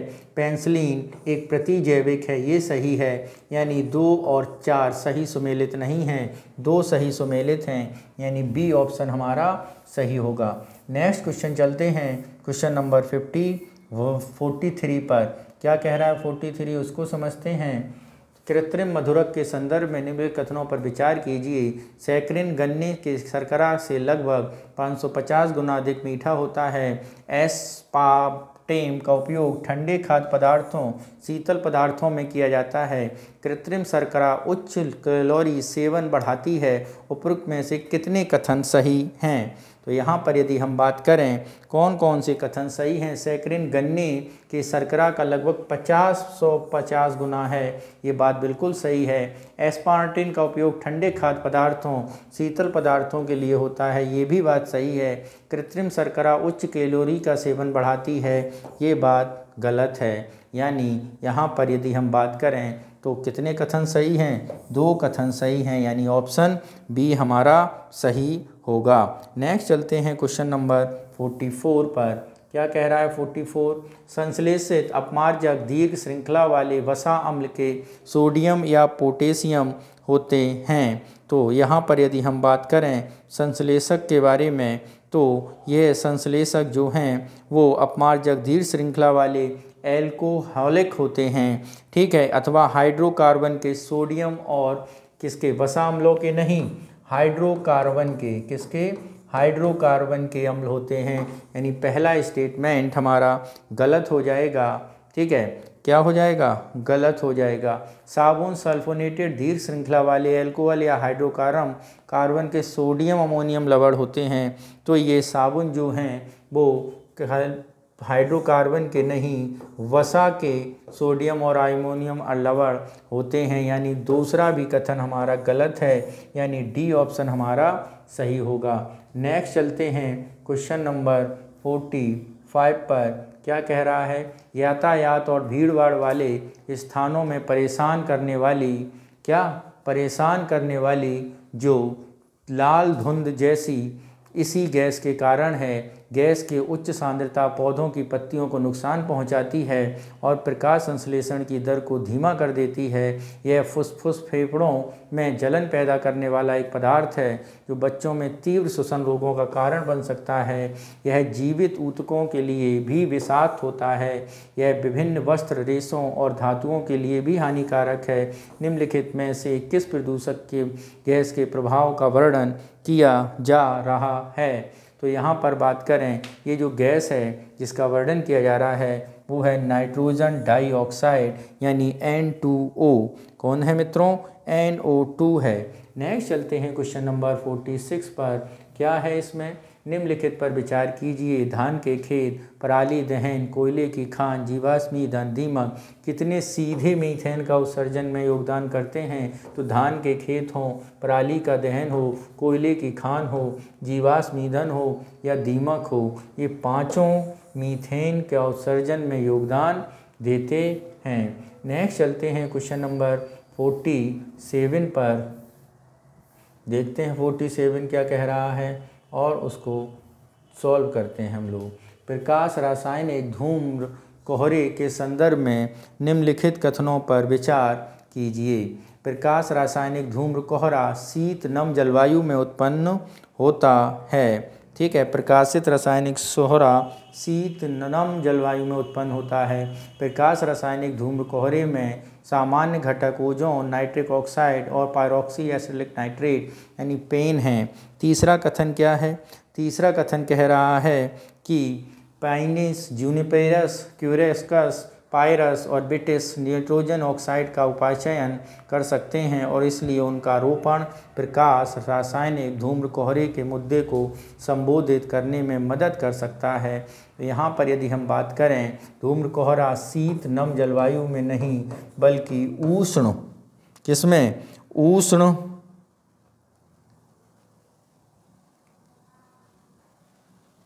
शुष्क एवं साफ जलवायु में होता है। उष्ण, शुष्क एवं साफ जलवायु में उत्पन्न होते हैं। यानी जो पहला स्टेटमेंट है वो हमारा गलत है। ठीक है, जबकि सामान्य कोहरा के लिए ये कंडीशन जो है वो सामान्य कोहरे के लिए है, यानी पहला स्टेटमेंट गलत, जबकि दूसरे और तीसरे स्टेटमेंट बिल्कुल सही हैं, यानी ऑप्शन हमारा बी सही होगा। नेक्स्ट चलते हैं क्वेश्चन नंबर 48 पर। क्या कह रहा है? मानहानि के प्रावधानों के संदर्भ में भारतीय दंड संहिता आईपीसी की धारा 499 इस संदर्भ की व्याख्या करती है कि कैसे मानहानि बोले गए या पढ़े जाने वाले शब्दों के माध्यम से या संकेतों के माध्यम से दृश्य प्रतिनिधित्व के माध्यम से हो सकती है। मानहानि अनुच्छेद 19 के अंतर्गत वाक एवं अभिव्यक्ति की स्वतंत्रता पर उचित प्रतिबंध लगाने के आधार हैं। मानहानि नागरिक अपकृत्य हैं, न कि कोई दंडनीय अपराध। तो यहाँ पे आपको बताना है कौन सा स्टेटमेंट सही है, कौन सा स्टेटमेंट सही है। तो मानहानि भारतीय दंड संहिता आईपीसी धारा 499 के संदर्भ में व्याख्या करती है कैसे मानहानि बोला जाए और दृश्य प्रतिनिधित्व के माध्यम से हो, ये कथन बिल्कुल सही है। अनुच्छेद 19 के अंतर्गत वाक और अभिव्यक्ति के लिए स्वतंत्रता बात प्रतिबंध लगाने का आधार है, ये भी बात सही है। अपकृत्य है, न कि कोई दंडनीय अपराध, नहीं इसमें दंडनीय अपराध भी दिया जा सकता है, यानी तीसरा स्टेटमेंट गलत है। यानी यहाँ पर आपके दो कथन बिल्कुल सही होंगे। नेक्स्ट चलते हैं क्वेश्चन नंबर 49 पर। क्या कह रहा है? निम्नलिखित में से किस शहरी स्थानीय निकाय में शहरी क्षेत्रों के प्रशासन के लिए नामांकित सदस्य हो सकते हैं? क्या है? अधिसूचित क्षेत्र समिति, छावनी बोर्ड, पत्तन न्यास, टाउनशिप और कूट का सही उपयोग करना। तो ये सारे के सारे आपके क्या हो सकते हैं? शहरी क्षेत्र के प्रशासन के सदस्य बन सकते हैं, यानी ऑप्शन डी हमारा सही होगा। नेक्स्ट चलते हैं क्वेश्चन नंबर 50 पर और देखते हैं 50 क्या कह रहा है और उसको समझते हैं। ठीक है, दीनदयाल अंत्योदय योजना राष्ट्रीय ग्रामीण आजीविका मिशन के संदर्भ में निम्नलिखित कथनों पर विचार कीजिए। यह एक केंद्रीय क्षेत्र की योजना है जो ग्रामीण विकास मंत्रालय द्वारा आरंभ की गई। किसके द्वारा? ग्रामीण विकास मंत्रालय द्वारा। इसमें स्वयं सहायता की भावना से सामुदायिक पेशेवरों के माध्यम से सामुदायिक संस्थानों के साथ कार्य करना शामिल है। तो यहाँ पे कौन सा कथन सही है? यह केंद्रीय योजना है जो ग्रामीण विकास मंत्रालय द्वारा है। तो ये केंद्रीय योजना तो है, लेकिन 2000 यह केंद्रीय योजना ग्रामीण विकास मंत्रालय द्वारा आरंभ की गई है। तो दीनदयाल योजना के बारे में बात करें तो यह 2000 ग्रामीण विकास मंत्रालय द्वारा शुरू की गई एक केंद्र प्रायोजित योजना नहीं, एक कार्यक्रम है। क्या है? कार्यक्रम है। तो ये कभी भी समाप्त की जा सकती है, यानी पहला स्टेटमेंट गलत। इसमें स्वयं सहायता समूह की भावना सामुदायिक पेशेवरों, ये स्टेटमेंट सही है, यानी कौन सा कथन सही होगा? केवल दूसरा कथन सही होगा, यानी इसका आंसर बी होगा। नेक्स्ट चलते हैं क्वेश्चन नंबर 51 पर। क्या कह रहा है 51?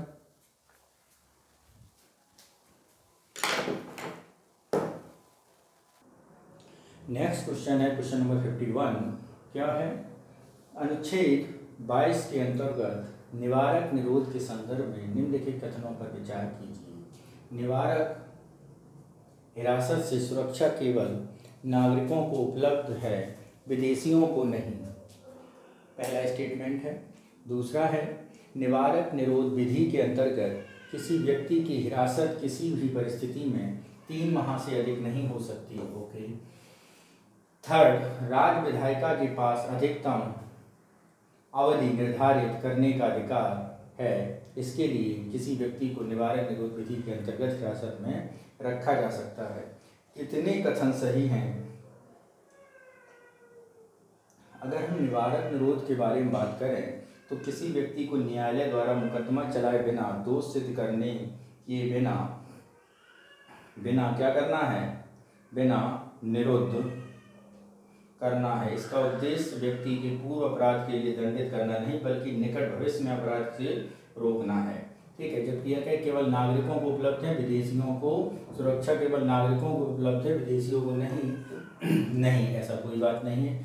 3 माह से अधिक के बारे में यदि हम बात करें तो यह 3 माह से अधिक समय तक हिरासत में रखा जा सकता है, ये भी स्टेटमेंट गलत है। राज्य विधायिका के पास अधिकतम अवधि निर्धारित करने का अधिकार है, इसके लिए व्यक्ति को निवारक निरोध के लिए हिरासत में रखा जा सकता है, ये भी स्टेटमेंट क्या है? गलत है। तो यहाँ पे यदि हम बात करें संसद को अधिकार है, राज्य को नहीं, कोई भी कथन सही नहीं है। राज्य विधायिका को नहीं, इसके बारे में अधिकार संसद को है। नेक्स्ट चलते हैं क्वेश्चन नंबर 52 पर। क्या कह रहा है? राष्ट्रीय दल के रूप में मान्यता के संबंध में निम्नलिखित कथनों पर विचार कीजिए। जिस दल को कम से कम 4 राज्यों में राजकीय दल के रूप में मान्यता प्राप्त हो, वह राष्ट्रीय दल का दर्जा प्राप्त कर सकता है। तो ये कथन बिल्कुल सही है। राष्ट्रीय दल के रूप में मान्यता प्रदान करने के लिए लगातार 2 लोकसभा या विधानसभा चुनाव में दल का प्रदर्शन पर विचार किया जाता है। क्या है? पर विचार किया जाता है। इनमें से कौन से कथन सही नहीं है? क्या बताना है? इनमें से कौन से कथन सही नहीं है? तो अगर हम लगातार 2, इसका कोई प्रावधान नहीं है संसद में, ये स्टेटमेंट क्या है? गलत है। तो कौन सा कथन सही नहीं है? दूसरा कथन जो है वो सही नहीं है। नेक्स्ट चलते हैं क्वेश्चन नंबर 53 पर। क्या है 53? उसको समझते हैं। हाल ही में समाचारों में देखा गया है न्यायमूर्ति रंगनाथ मिश्रा आयोग संबंधित हैं। क्या है रंगनाथ मिश्रा आयोग? उभयलिंगी व्यक्तियों की सामाजिक, आर्थिक और शैक्षणिक स्थिति की जांच से, धार्मिक एवं भाषाई अल्पसंख्यकों की स्थितियों के आकलन से, सरकारी संस्थानों में भ्रष्टाचार की जांच से, औद्योगिकरण के पर्यावरणीय प्रभाव के विश्लेषण से। तो यहाँ पर यदि हम बात करें कौन सा कथन रंगनाथ मिश्रा से संबंधित है, वो है धार्मिक एवं भाषाई अल्पसंख्यकों की स्थिति के आकलन से। नेक्स्ट चलते हैं क्वेश्चन नंबर 54। हाल ही के वर्षों में यमन, क्या है? हाल ही के वर्षों में यमन में सीरिया, लीबिया निम्नलिखित किस कारण अंतर्राष्ट्रीय ध्यान आकर्षित किया गया है? इस्लामी गणतंत्र के पुनरुत्थान की, चीनी सीनी अड्डों के से, गृह युद्ध से, सफल तख्तापलट से। तो ये यमन, सीरिया, लीबिया गृह युद्ध से पीड़ित हैं, यानी ऑप्शन सी हमारा सही है। नेक्स्ट चलते हैं क्वेश्चन नंबर 55 पर। क्या कह रहा है उसे समझते हैं। निम्नलिखित देशों पर विचार कीजिए। इराक, तुर्की, अर्मेनिया, अजरबैजान, तुर्कमेनिस्तान, सऊदी अरब। कितने देश ईरान से स्थल सीमा साझा करते हैं? कितने देश इस ईरान से स्थल सीमा साझा करते हैं? तो ईरान की सीमा की अगर हम बात करें तो मित्रों आर्मेनिया करता है, इराक करता है, अजरबैजान करता है, तुर्की करता है, ठीक है, तुर्कमेनिस्तान करता है, जबकि सऊदी अरब नहीं करता है। ठीक है, सऊदी अरब नहीं करता, उसकी जगह Iraq, Afghanistan, Armenia, Azerbaijan, Iraq, Pakistan, तुर्की और तुर्कमेनिस्तान से लगती है। ठीक है, सऊदी अरब और संयुक्त अरब अमीरात से स्थलीय नहीं समुद्री सीमा साझा होती है। किससे? समुद्री सीमा। तो कौन सा ऑप्शन सही है? सी ऑप्शन सही है। नेक्स्ट चलते हैं क्वेश्चन नंबर 56 पर। क्या कह रहा है 56? उत्तरी अटलांटिक संधि यानी नाटो के संदर्भ में विचार करना है। यह एक सैन्य गठबंधन है जिसका उद्देश्य अपने सदस्य राष्ट्र के बीच पारस्परिक रक्षा और सामूहिक सुरक्षा को बढ़ावा देना है। यह इस सिद्धांत पर कार्य करता है कि किसी एक सदस्य राष्ट्र पर हमला सभी सदस्यों पर हमला माना जाए। नाटो की सुरक्षा सदस्य राष्ट्रों के गृह युद्ध या आंतरिक तख्तापलट तक विस्तृत है। उपयुक्त में से कितने कथन सही हैं? केवल एक, केवल दो, सभी तीन और कोई भी नहीं। तो यहाँ पे यदि हम बात करें कौन सा कथन हमारा सही है तो मित्रों, सैन्य गठबंधन है जिससे अपने सदस्य राष्ट्रों में पारस्परिक रक्षा और सामूहिक, ये बिल्कुल सही है। यह सदस्य इस सिद्धांत पर कार्य करता है कि किसी एक राष्ट्र पर हमला सभी सदस्यों पर हमला माना जाएगा, ये भी बात बिल्कुल सही है। नाटो सुरक्षा संयुक्त राष्ट्र के गृह युद्ध या तक विस्तृत है, नहीं, ऐसी कोई बात नहीं है। कितने कथन सही हैं? दो कथन सही हैं, यानी ऑप्शन बी हमारा सही होगा। नेक्स्ट चलते हैं क्वेश्चन नंबर 57 पर। क्या है 57? उसे समझते हैं। हाल ही में आयोजित प्रथम जल निकाय गणना के संदर्भ में निम्नलिखित कथनों पर विचार कीजिए। इसका संचालन पर्यावरण, वन एवं जलवायु परिवर्तन मंत्रालय द्वारा किया गया था। पहला स्टेटमेंट है। दूसरा, देश में जल निकायों की सबसे अधिक संख्या उत्तर प्रदेश में है। तीसरा, कुल जल निकायों में लगभग 40% शहरी क्षेत्रों में स्थित है। तो सबसे पहले बात करते हैं प्रथम जल निकाय गणना। ये पर्यावरण मंत्रालय अधीन नहीं बल्कि जल शक्ति मंत्रालय के अधीन बात है। किससे? जल शक्ति, यानी पहला स्टेटमेंट गलत। देश में जल निकायों की सबसे अधिक संख्या के बारे में यदि हम बात करें तो सबसे अधिक संख्या के बारे में बात की जाए तो ये उत्तर प्रदेश नहीं, ये आपका वेस्ट बंगाल है। कौन से है? वेस्ट बंगाल। और सबसे कम की अगर बात की जाए तो सबसे कम सिक्किम में है। किस में है सबसे कम? सिक्किम में, यानी ये भी स्टेटमेंट हमारा क्या हो गया? गलत हो गया। कुल जल निकायों में अगर हम बात का समझें तो ग्रामीण क्षेत्रों में 97.1 ये रूरल एरिया में है, जबकि शहरी क्षेत्रों में अगर हम बात करें तो ये है 2.9, यानी 40 की जगह यहाँ पे कितना होगा? 2.9। ये भी स्टेटमेंट पूर्णतः गलत है। तो कौन सा सही है? एक भी सही नहीं है, ऑप्शन डी हमारा सही होगा। नेक्स्ट क्वेश्चन क्या है? हीट वेव के बारे में। हीट वेव के संदर्भ में बताइए, यदि किसी स्थान का अधिकतम तापमान मैदानी क्षेत्र के में कम से कम 40 और पर्वतीय क्षेत्रों में कम से कम 30 डिग्री सेल्सियस तक पहुंच जाता है तो इसे हीट वेव कहा जाता है। ठीक है, हीट वेव होता क्या है? दीर्घ चरम उष्ण मौसमी अवधि को संदर्भित करती है जो मानव स्वास्थ्य, पर्यावरण, अर्थव्यवस्था के प्रतिकूल हो। वेट बल्ब तापमान, उच्च तापमान और निम्न आर्द्रता का एक संयोजन है। क्या है? उच्च तापमान और निम्न। वेट बल्ब तापमान क्या होता है? उच्च तापमान अपने आप में उतना विनाशक नहीं होता जितना कि उच्च तापमान और उच्च आर्द्रता का संयोजन, जिसे हम क्या कहते हैं? Wet bulb. उच्च तापमान और उच्च आर्द्रता का संयोजन क्या कहलाता है? वेट बल्ब कहलाता है। जबकि यहाँ पर ये बात की गई है तो ये गलत हो जाएगा। कौन सा कथन सही है? केवल एक कथन सही है। नेक्स्ट चलते हैं क्वेश्चन नंबर 59 पर। क्या है? भाग गणना 2022 के संदर्भ में बताइए। क्या है? बाघ गणना प्रत्येक 5 वर्ष में होती है। तो बाघ गणना प्रत्येक 5 वर्ष में नहीं, प्रत्येक 4 वर्ष में होती है। पश्चिमी घाट में बाघों की संख्या में, आबादी में उल्लेखनीय वृद्धि हुई है। पश्चिमी घाट में बाघों की संख्या में उल्लेखनीय वृद्धि के बारे में यदि हम बात करें तो इसमें पश्चिमी घाट की तरफ बाघों की संख्या में उल्लेखनीय वृद्धि नहीं बल्कि कमी आई है। ठीक है, कमी आई, यानी ये भी स्टेटमेंट हमारा क्या हो गया? गलत हो गया। भारत में मिजोरम को छोड़कर सभी राज्यों में बाघ पाए जाते हैं। तो भारत में अगर हम बाघों के पाए जाने की बात करें तो भारत के 20 राज्यों में बाघ पाए जाते हैं, जिनमें आपका मिजोरम भी शामिल है। कितने राज्यों? मिजोरम को छोड़कर सभी राज्यों में नहीं, केवल 20 राज्यों में पाए जाते हैं। इसलिए ये भी स्टेटमेंट क्या हो जाएगा? गलत हो जाएगा। तो कोई सही है? नहीं, कोई सही नहीं है और इसका आंसर डी होगा। नेक्स्ट चलते हैं क्वेश्चन नंबर 60 पर। क्या कह रहा है 60? इसे पढ़िए। ग्राफीन क्या है? ग्राफीन यह कार्बन परमाणुओं का एक परमाणु मोटी परत है। क्या है? कार्बन परमाणुओं की परमाणु मोटी परत है, बिल्कुल सही है। यह हीरे से कई गुना मजबूत है, ये भी बात बिल्कुल सही है। ठीक है। तीसरा, ऊर्जा और चिकित्सा जगत में इसकी व्यापक उपयोगिता के कारण इसे एक महत्वपूर्ण पदार्थ रूप में जाना जाता है, ये भी बात बिल्कुल सही है। 3 तो स्टेटमेंट सही हो गए हैं। नेक्स्ट चलते हैं क्वेश्चन नंबर आगे। क्या देख रहा है ये? उपरोक्त में से कितने कथन सही हैं?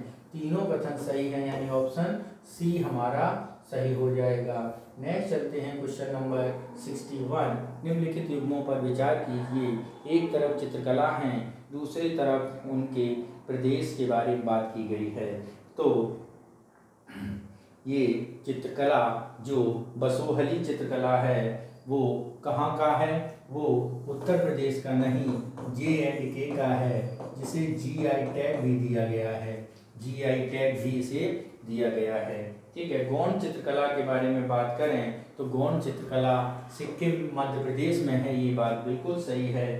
कांगड़ा चित्रकला के बारे में बात करें तो कांगड़ा चित्रकला सिक्किम में नहीं, ये आपके हिमाचल प्रदेश में है, यानी ये भी हमारी गलत हो जाएगी। तो सही कौन सा है? केवल गौंड, यानी कितने युग्म सही हैं? एक युग्म हमारा सही है। नेक्स्ट चलते हैं क्वेश्चन नंबर 62 पर।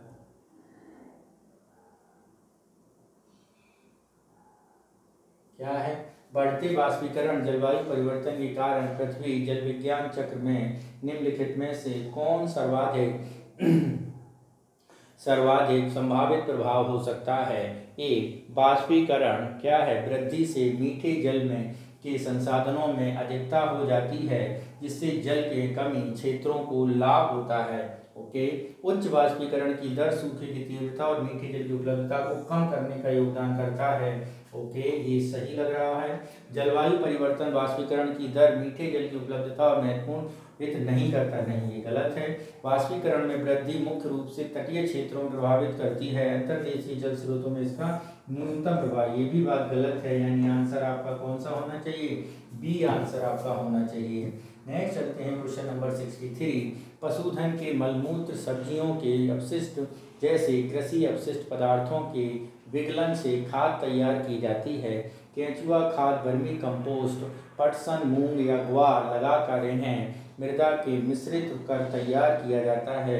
उपरोक्त में से कौन से कथन सही हैं? क्या बताना है? उपरोक्त में से कौन से कथन सही हैं? तो यहाँ पर यदि हम बात करें पशुधन के मलमूत्र, सब्जियां अपशिष्ट, कृषि अपशिष्ट करते हैं, सही है।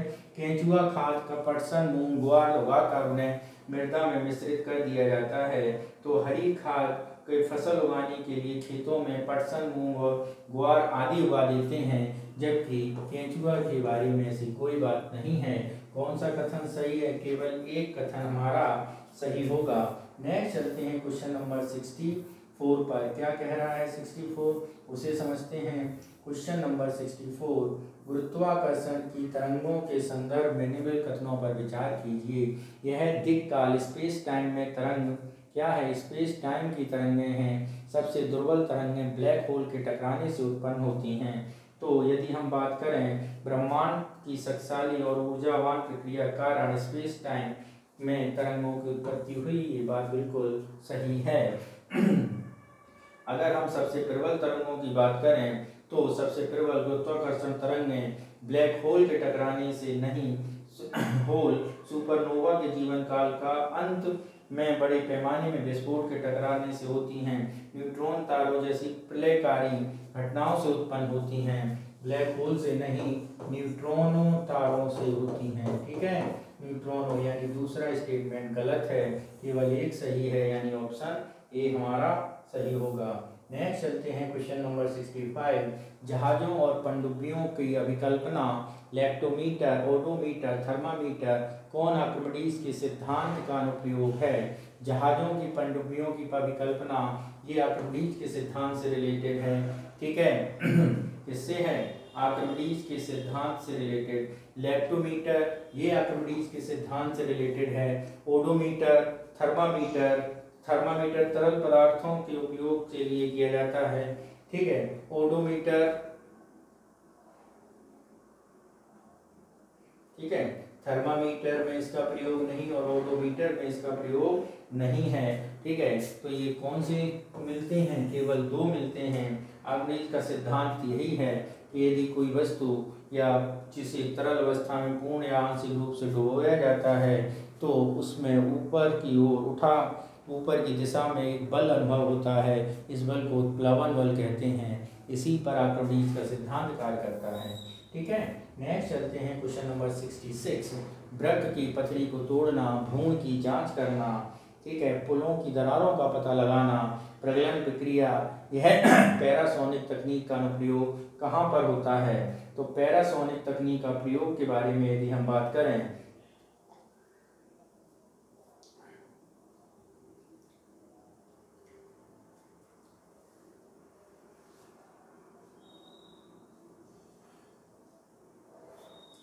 तो देखते हैं वृक्क की पथरी को तोड़ना ये भी पैरासोनिक होता है। भ्रूण की जांच ये सही है। पुलों की दरारों ये भी सही है। प्रगलन प्रक्रिया की बात अगर हम करें तो ये धात्विक के लिए किया जाता है, यानी धातु के तत्व के रूप में एक साधारण यौगिक के रूप में प्राप्त करने के लिए हवा जैसे ऑक्सीकरण के उपस्थिति में रसायनों के साथ इसको जलाने को प्रगलन कहते हैं। ये पराध्वनिक तकनीक पर कार्य नहीं करता, 3 करते हैं, यानी ऑप्शन सी हमारा सही होगा। नेक्स्ट है पात्रे निषेचन यानी IVF के संदर्भ में निम्नलिखित कथनों पर विचार कीजिए। इसमें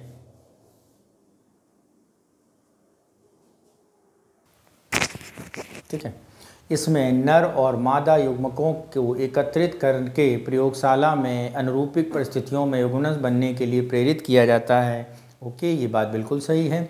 IVF के पूर्ण चक्र में लगभग 12 से 13 सप्ताह लगते हैं।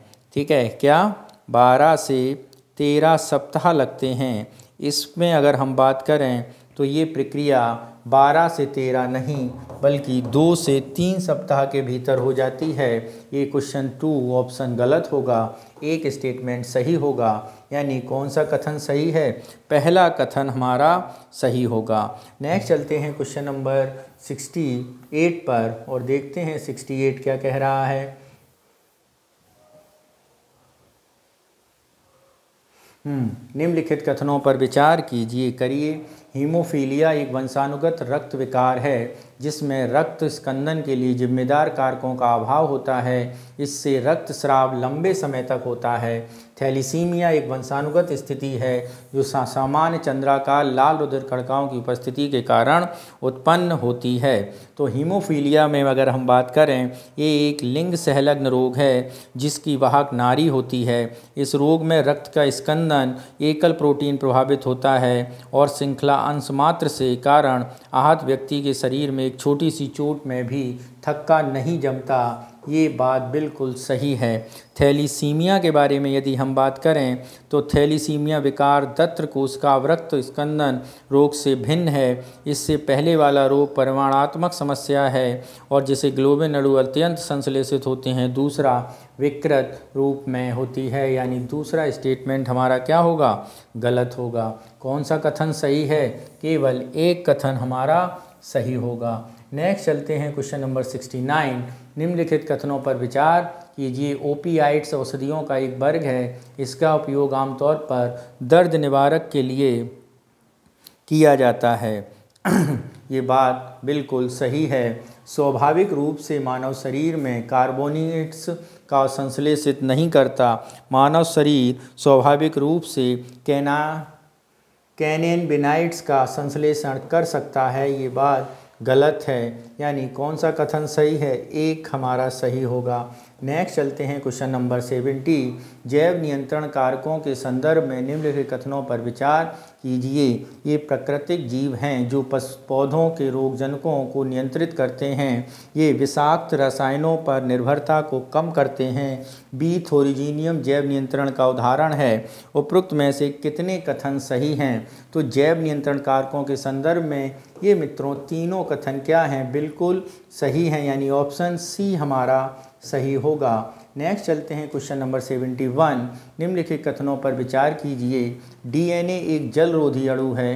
प्रतिबंधन एंजाइम डीएनए को विशिष्ट स्थान पर काटता है। पुनः संयोजक डीएनए अणु बनाने के लिए आणविक कैंची का उपयोग किया जाता है। उपरोक्त में से कितने कथन सही हैं? यदि हम उपरोक्त में से कथन के बारे में बात करें तो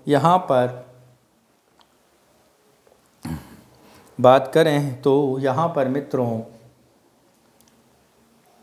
कौन सा कथन डीएनए जलरोधी अणु है? ये बात बिल्कुल गलत है। डीएनए जलरोधी अणु नहीं है। प्रतिबंधन डीएनए विशिष्ट स्थान रखता है, ये बात सही है। पुनः संयोजन डीएनए अणु में आणविक कैंची का उपयोग किया जाता है, ये बात बिल्कुल सही है। तो कितने कथन सही हैं? 2 कथन हमारे सही होंगे। नेक्स्ट चलते हैं क्वेश्चन नंबर 72 पर और देखते हैं 72 क्या कर रहा है। आरएनए अंतःक्षेप के संदर्भ में कथनों पर विचार कीजिए। यह केवल उच्च ससीम केंद्रिक यूकेरियोटिक जीवों में होता है। यह एक कोशिकीय सुरक्षा तंत्र है। ठीक है, इसमें एक विशिष्ट एमआरएनए के निष्क्रिय करना शामिल होता है। ठीक है, तो यहाँ पर यदि हम बात करें कौन सा कथन सही होगा, तो यह केवल ससीम केंद्रीय यूकेरियोटिक जीवों में होता है, ये बात बिल्कुल सही है। यह एक कोशिकीय सुरक्षा नहीं, एक कोशिकीय सुरक्षा तंत्र नहीं है। यह आरएनए सभी संकेंद्रीय यूकेरियोटिक जीवन सुरक्षा कोशिकीय एक कोशिकीय विधि है, तंत्र नहीं, ये विधि है। ठीक है, इसमें विशिष्ट एमआरएनए निष्क्रिय करना शामिल है, ये कथन बिल्कुल सही है। तो कितने कथन सही हैं? 2 कथन हमारे सही हैं। नेक्स्ट चलते हैं क्वेश्चन नंबर 73। सेल्यूलोज के संदर्भ में निम्नलिखित कथनों पर विचार कीजिए। यह विशेष रूप से पादपों में पाया जाता है। यह वनस्पति जगत से सबसे प्रचुर मात्रा में पाया जाने वाला कार्बनिक पदार्थ है। इसका उपयोग वस्त्र और पेय पदार्थों में किया जा सकता है। उपरोक्त में से कौन से कथन सही हैं? तो यहाँ पर यदि हम बात करें, यह विशेष रूप से पादपों में पाया जाता है, ये बात बिल्कुल सही है। वनस्पति जगत में सबसे प्रचुर मात्रा में पाए जाने वाला कार्बनिक पदार्थ, ये भी सही है। इसका उपयोग वस्त्र और पेय पदार्थों में होता है, ये दोनों बातें क्या हैं? बिल्कुल सही हैं। तो यहाँ पर यदि कौन सा ऑप्शन सही होगा, तो यहाँ पर डी ऑप्शन हमारा सही होगा। नेक्स्ट चलते हैं क्वेश्चन नंबर 74। क्या कह रहा है? बिग डेटा संदर्भ में निम्नलिखित कथनों पर विचार कीजिए। इसमें संरक्षित और असंरक्षित दोनों प्रकार के डेटा शामिल हैं। यह पारंपरिक डेटा की तुलना में कम दर पर उत्पन्न होता है। हडूप और मोंगोडीबी बिग डेटा उपकरण के उदाहरण हैं। उपरोक्त में से कौन से कथन सही हैं? यहाँ पे यदि हम बात करें कौन से कथन सही हैं, इसमें संरक्षित और असंरक्षित दोनों प्रकार के डेटा शामिल हैं, ये बात बिल्कुल सही है। क्या है? बिल्कुल सही है। पारंपरिक डेटा की तुलना में कम दर पर उत्पन्न होता है, नहीं, अधिक दर पर उत्पन्न होता है, ये गलत है। हडूप और मोंगोडीबी डेटा उपकरण के उदाहरण हैं, ये बात बिल्कुल सही है। तो 1 और 3 कथन सही हैं, यानी ऑप्शन सी हमारा सही होगा। नेक्स्ट चलते हैं क्वेश्चन नंबर 75 पर। क्या कह रहा है? भारतीय रिजर्व बैंक की मौद्रिक नीति ढांचे के संदर्भ में निम्नलिखित कथनों पर विचार कीजिए। आरबीआई को हर स्थिति में मुद्रास्फीति दर को 4% से कम रखना आवश्यक है। आरबीआई की ब्याज दरें बढ़ाने की रणनीति अर्थव्यवस्था की मुद्रास्फीति दर पर आधारित है। उपरोक्त में से कौन सा कथन सही है? तो यहाँ पर यदि हम बात करें उपरोक्त में से कौन सा आरबीआई हर स्थिति में 4% रखना आवश्यक है, ये बात जरूरी नहीं है, बाजार बेस्ड है, यानी पहला स्टेटमेंट गलत है। अर्थव्यवस्था मुद्रा दर पर आधारित होती है, ये बात बिल्कुल सही है, यानी ऑप्शन बी हमारा सही होगा। नेक्स्ट चलते हैं क्वेश्चन नंबर 76 पर। क्या कह रहा है 76?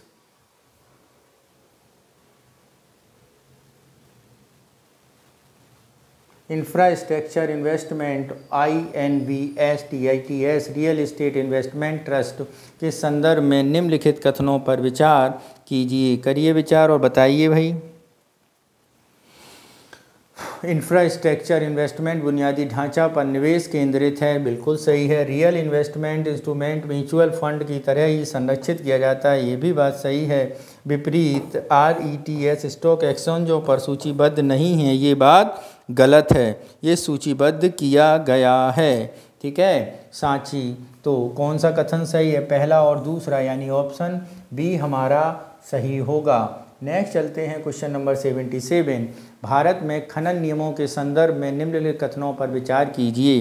क्या कथन है, भारत का संविधान राज्य सरकारों को उनकी सीमाओं के भीतर अवस्थित खनिजों के स्वामित्व प्रदान करता है, ये बात क्या है, बिल्कुल सही है, क्योंकि सूची 2 राज्य सूची के विषय में ये वर्णित किया गया है। नेक्स्ट क्या है, भारत के संविधान में केंद्र सरकार विशेष आर्थिक जो इधर खनिजों का स्वामित्व प्रदान करती है, ये दोनों बातें सही हैं। खनिज विदेश इंडिया लिमिटेड की स्थापना खान और खनिज विकास विनियमन के तहत 1957 के तहत की गई थी। तो KBL का गठन भारतीय घरेलू बाजार में महत्वपूर्ण के लिए किया गया था और KABIL राष्ट्र खनिज की सुनिश्चित करेगा। ठीक है, तो यहाँ पर ये बात गलत हो जाएगी। तो इस पर कौन सा कथन सही है, केवल 2 कथन सही हैं, ऑप्शन बी हमारा सही है। नेक्स्ट चलते हैं क्वेश्चन नंबर 78। भारत में महत्वपूर्ण खनिजों के संदर्भ में निम्नलिखित कथनों पर विचार कीजिए। नंबर 1, खान मंत्रालय द्वारा 50 महत्वपूर्ण खनिजों की सूची की पहचान की गई है। कितने की, 50। ओके, तो यहाँ पर यदि हम बात करें खान मंत्रालय द्वारा 50 खनिजों की महत्वपूर्ण की सूची पहचान की गई है, तो ये 50 नहीं, ये 30 हैं। सौर पैनल, पवन टरबाइन, बैटरी, इलेक्ट्रिक वाहनों, हरित प्रौद्योगिकियों के लिए महत्वपूर्ण खनिज आवश्यक हैं, ये बात सही है और पहली बात गलत है। तो ऑप्शन कौन सा सही होगा, ऑप्शन बी हमारा सही होगा। नेक्स्ट चलते हैं क्वेश्चन नंबर 79 पर और देखते हैं क्या कह रहा है 79। निम्नलिखित कथनों पर विचार कीजिए। क्या है, अर्धचालक जर्मेनियम सिलिकॉन जैसे तत्वों से ही बने होते हैं। Diode, integrated circuit, IC, transistor सभी अर्धचालकों से निर्मित होते हैं। उपरोक्त में से कौन से कथन सही हैं, केवल 1, केवल 2, 1 और 2, दोनों, न 1 न 2। तो यहाँ पर यदि हम बात करें तो कौन सा कथन सही होगा, अर्धचालक जर्मेनियम और सिलिकॉन जैसे तत्वों से बने होते हैं। अर्धचालक एक ऐसा है विशिष्ट है जो विद्युत उपकरण, कंप्यूटर और इलेक्ट्रॉनिक उपकरणों के लिए उपयोग में किए जाते हैं। अर्धचालक गैलियम आर्सेनाइड, इंडियम एंटिमोनाइड आदि ऑक्साइड के रूप में जमे होते हैं, यानी ये जर्मेनियम और सिलिकॉन जैसे तत्वों से ही बने होते हैं, ये बात सही नहीं है। इनके अलावा भी बने होते हैं, इनके अलावा भी बनते हैं, यानी ये बात गलत है। Diode, integrated circuit, IC, transistor सभी अर्धचालकों से निर्मित होते हैं, ये बात सही है। तो कौन सा कथन सही है, दूसरा कथन ही सही है। नेक्स्ट चलते हैं question number 80। Mission on advance high impact research MAHAIR पहले उद्देश्य केवल भारत के विद्युत क्षेत्र में उभरती प्रौद्योगिकियों की पहचान करना और विकसित करना है। यह make in India, startup India जैसी पहलों का समर्थन करेगा और संयुक्त राष्ट्र के सतत विकास लक्ष्यों SDG में योगदान देगा। यह विद्युत मंत्रालय और भारी उद्योग मंत्रालय की एक संयुक्त पहल है। तो यहाँ पर यदि हम बात करें तो इसका उद्देश्य केवल विद्युत क्षेत्र में उभरती प्रौद्योगिकी की पहचान करना और विकसित करना नहीं, इसका उद्देश्य व्यापक है। भारत और भारत के बाहर विद्युत क्षेत्र में प्रौद्योगिकियों को पहचान है, केवल भारत में नहीं, भारत के बाहर भी, भारत के बाहर भी। नेक्स्ट क्या है हमारा, नेक्स्ट ये कह रहा है कि मेक इन इंडिया, विद्युत मंत्रालय, भारी उद्योग मंत्रालय, तो ये mission of advance high impact जो है वो विद्युत मंत्रालय के अधीन नहीं, ये नवीन विद्युत मंत्रालय तथा नवीकरणीय मंत्रालय के अधीन है। विद्युत एवं नवीकरणीय मंत्रालय के अधीन बात की गई है, ये नहीं, जबकि दूसरा स्टेटमेंट हमारा सही है। उपरोक्त में से केवल एक सही होगा। नेक्स्ट चलते हैं क्वेश्चन नंबर 81। क्या कह रहा है 81, इसे समझते हैं। क्या है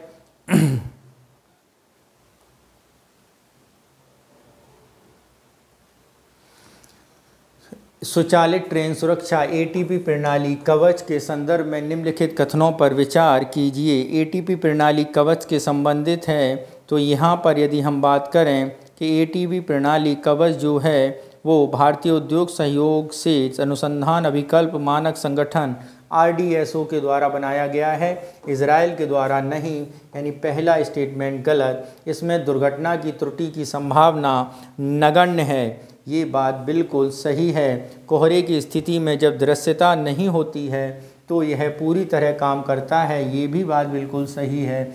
यानी 2 और 3 हमारे सही स्टेटमेंट हैं। कितने सही हैं? 2 स्टेटमेंट सही हैं, यानी ऑप्शन बी हमारा सही होगा। नेक्स्ट चलते हैं क्वेश्चन नंबर 82 पर। क्या है 82 पर, इसे देखते हैं। RBI द्वारा क्या है? RBI द्वारा किए गए मंच अंतर्दृष्टि का उद्देश्य प्रत्यक्ष लाभ हस्तांतरण संबंधी शिकायत करना, वित्तीय धोखाधड़ी से संबंधित शिकायत करना, वित्तीय समावेशन की वृद्धि का आकलन और निगरानी करना, यानी सी ऑप्शन बिल्कुल सही होगा। नेक्स्ट चलते हैं क्वेश्चन नंबर 83 पर। क्या है 83, उसे समझते हैं। निम्नलिखित पर विचार कीजिए। क्या करना है विचार? अर्धचालक, खाद्य प्रसंस्करण, मीडिया, मनोरंजन, उद्योग, तकनीक, प्रयोज्यता हेतु वस्त्र, LED, रजत इत्यादि। ठीक है, तो इसमें बताना है पर्यटन। उपयुक्त में से कौन सा क्षेत्र PLI यानी उत्पादन आधारित प्रोत्साहन के लिए हैं? तो PLI की स्कीम के तहत 2020 में शामिल किया गया था, जिसमें औसत क्षेत्र हैं, बड़े पैमाने पर इलेक्ट्रॉनिक निर्माण हैं, खाद्य, अर्धचालक। ठीक है, तो यहाँ पे यदि हम बात करें इलेक्ट्रॉनिक उत्पाद, ये बिल्कुल सही है। मीडिया और खाद्य प्रसंस्करण, ये भी सही है। ठीक है, और यदि हम बात करते हैं LED चिप्स, रजत, ये प्रदत्त उत्पाद, ये भी सही हैं। ठीक है, इसके बाद अगर हम बात करते हैं मीडिया और मनोरंजन, तकनीकी, मीडिया और मनोरंजन,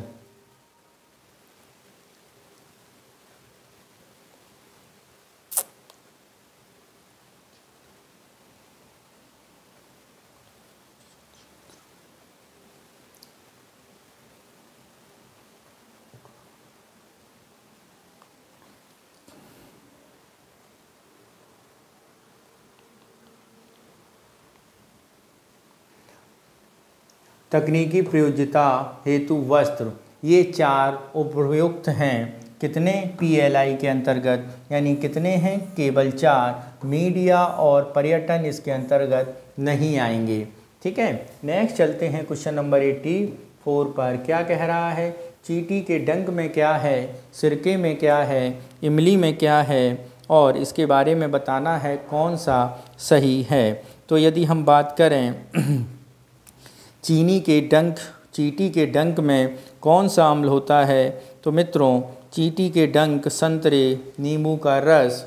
ठीक है, अगर हम देखें दही, नींबू का रस, संतरा और सिरके में क्या होता है? खट्टा होता है। ठीक है, और खट्टे के लिए एसिड, रासायनिक प्रकृति अम्लीय होती है।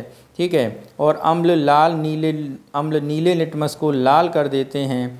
ठीक, तो यहाँ पे ज़रा देखते हैं, एसिटिक अम्ल जो है वो सिरके में होगा, बिल्कुल सही है। चींटी के डंक में अगर हम बात करें तो फार्मिक अम्ल होगा, लैक्टिक अम्ल नहीं। यहाँ पे क्या होगा? फार्मिक अम्ल। ठीक है, नेक्स्ट अगर हम बात करते हैं इमली के बारे में, तो मित्रों इमली जो है वो टार्टरिक में होगी, ये बात बिल्कुल सही है। टमाटर के बारे में यदि हम बात करें तो टमाटर जो है वो टमाटर में लैक्टिक अम्ल होगा। क्या होगा मित्रों? लैक्टिक अम्ल। तो कितने सुमेलित हैं? कितने सुमेलित हैं इसमें अगर हम बात करें तो यहाँ पर 2 सुमेलित लग रहे हैं, 2 और 3, यानी केवल 2। ऑप्शन बी हमारा सही होगा। नेक्स्ट चलते हैं क्वेश्चन नंबर 85 पर। ठीक है, 85 क्या कह रहा है? निम्नलिखित कथनों पर विचार कीजिए। अलैंगिक जनन में पादप बिना बीज के लिए नए उत्पाद उत्पन्न कर सकते हैं, सही है। लैंगिक जन्म में नए पादप बीजों के उत्पन्न होते हैं, ये भी सही है। कायिक प्रवर्धन एक प्रकार का लैंगिक प्रजनन है, ये भी सही है। कौन से कथन सही हैं? तीनों कथन जो हैं वो सही होंगे। नेक्स्ट चलते हैं क्वेश्चन नंबर 86। ऊर्ध्वपातन, अवचूर्णन, भर्जन, विद्युत लेपन कौन सा भौतिक परिवर्तन है? तो कौन से भौतिक परिवर्तन है इसके बारे में बताना है। ठीक है, तो ऊर्ध्वपातन और अवचूर्णन जो हैं वो भौतिक परिवर्तन हैं, जबकि भर्जन और विद्युत लेपन आपके रासायनिक परिवर्तन हैं, यानी ऑप्शन ए हमारा सही होगा। नेक्स्ट चलते हैं क्वेश्चन नंबर 7 पर निम्नलिखित कथनों पर विचार कीजिए। तने के ऊपर वृक्ष का ऊपरी शाखा युक्त भाग शिखर कहलाता है। वृक्ष वितान किसी वृक्ष का शीर्ष भाग है जो शाखाओं और पत्तियों से बना होता है। उपयुक्त कथनों में से कौन से सही हैं? उपयुक्त कथनों में से अगर हम बात करें तो ये दोनों कथन क्या हैं? बिल्कुल सही हैं। ऑप्शन सी हमारा सही होगा। नेक्स्ट चलते हैं क्वेश्चन नंबर 88 पर। क्या कह रहा है 88? उसे समझते हैं। चमगादड़, तितलियां, हार्मिंग बर्ड और भृंग उपयुक्त में से कौन से परागण कारक हैं? उपयुक्त में से कौन से परागण के कारण हैं?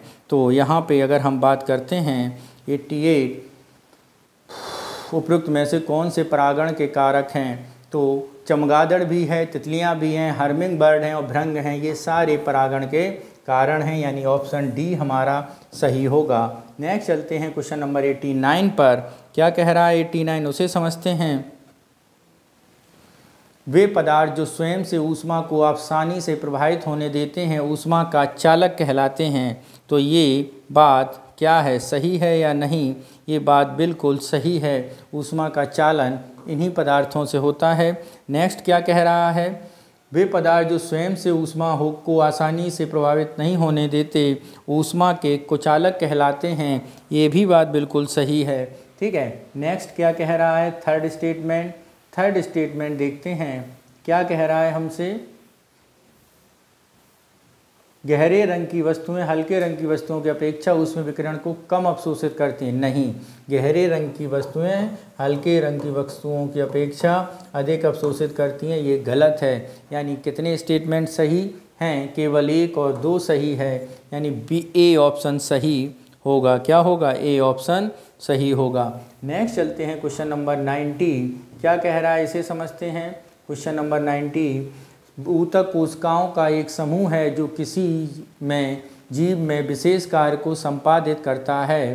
पादपों के सभी भागों तक भोजन के परिवहन के लिए संवहन ऊतक को जाइलम कहा जाता है। पादपों में जल और पोषक तत्वों के परिवहन के लिए संवहन ऊतक को फ्लोएम कहा जाता है। कितने कथन सही हैं? केवल 1, केवल 2, केवल 3।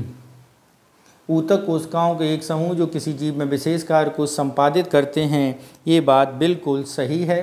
पादप कोशिकाओं के भाग भोजन परिवहन के लिए संवहन ऊतक को जाइलम कहा जाता है।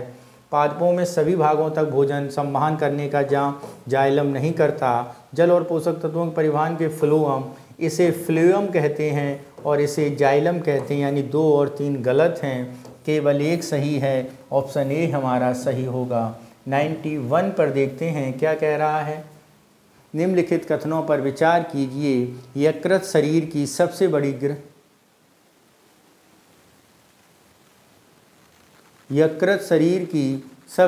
ग्रंथि होती है। ठीक है, यकृत जो है शरीर की सबसे बड़ी ग्रंथि होती है।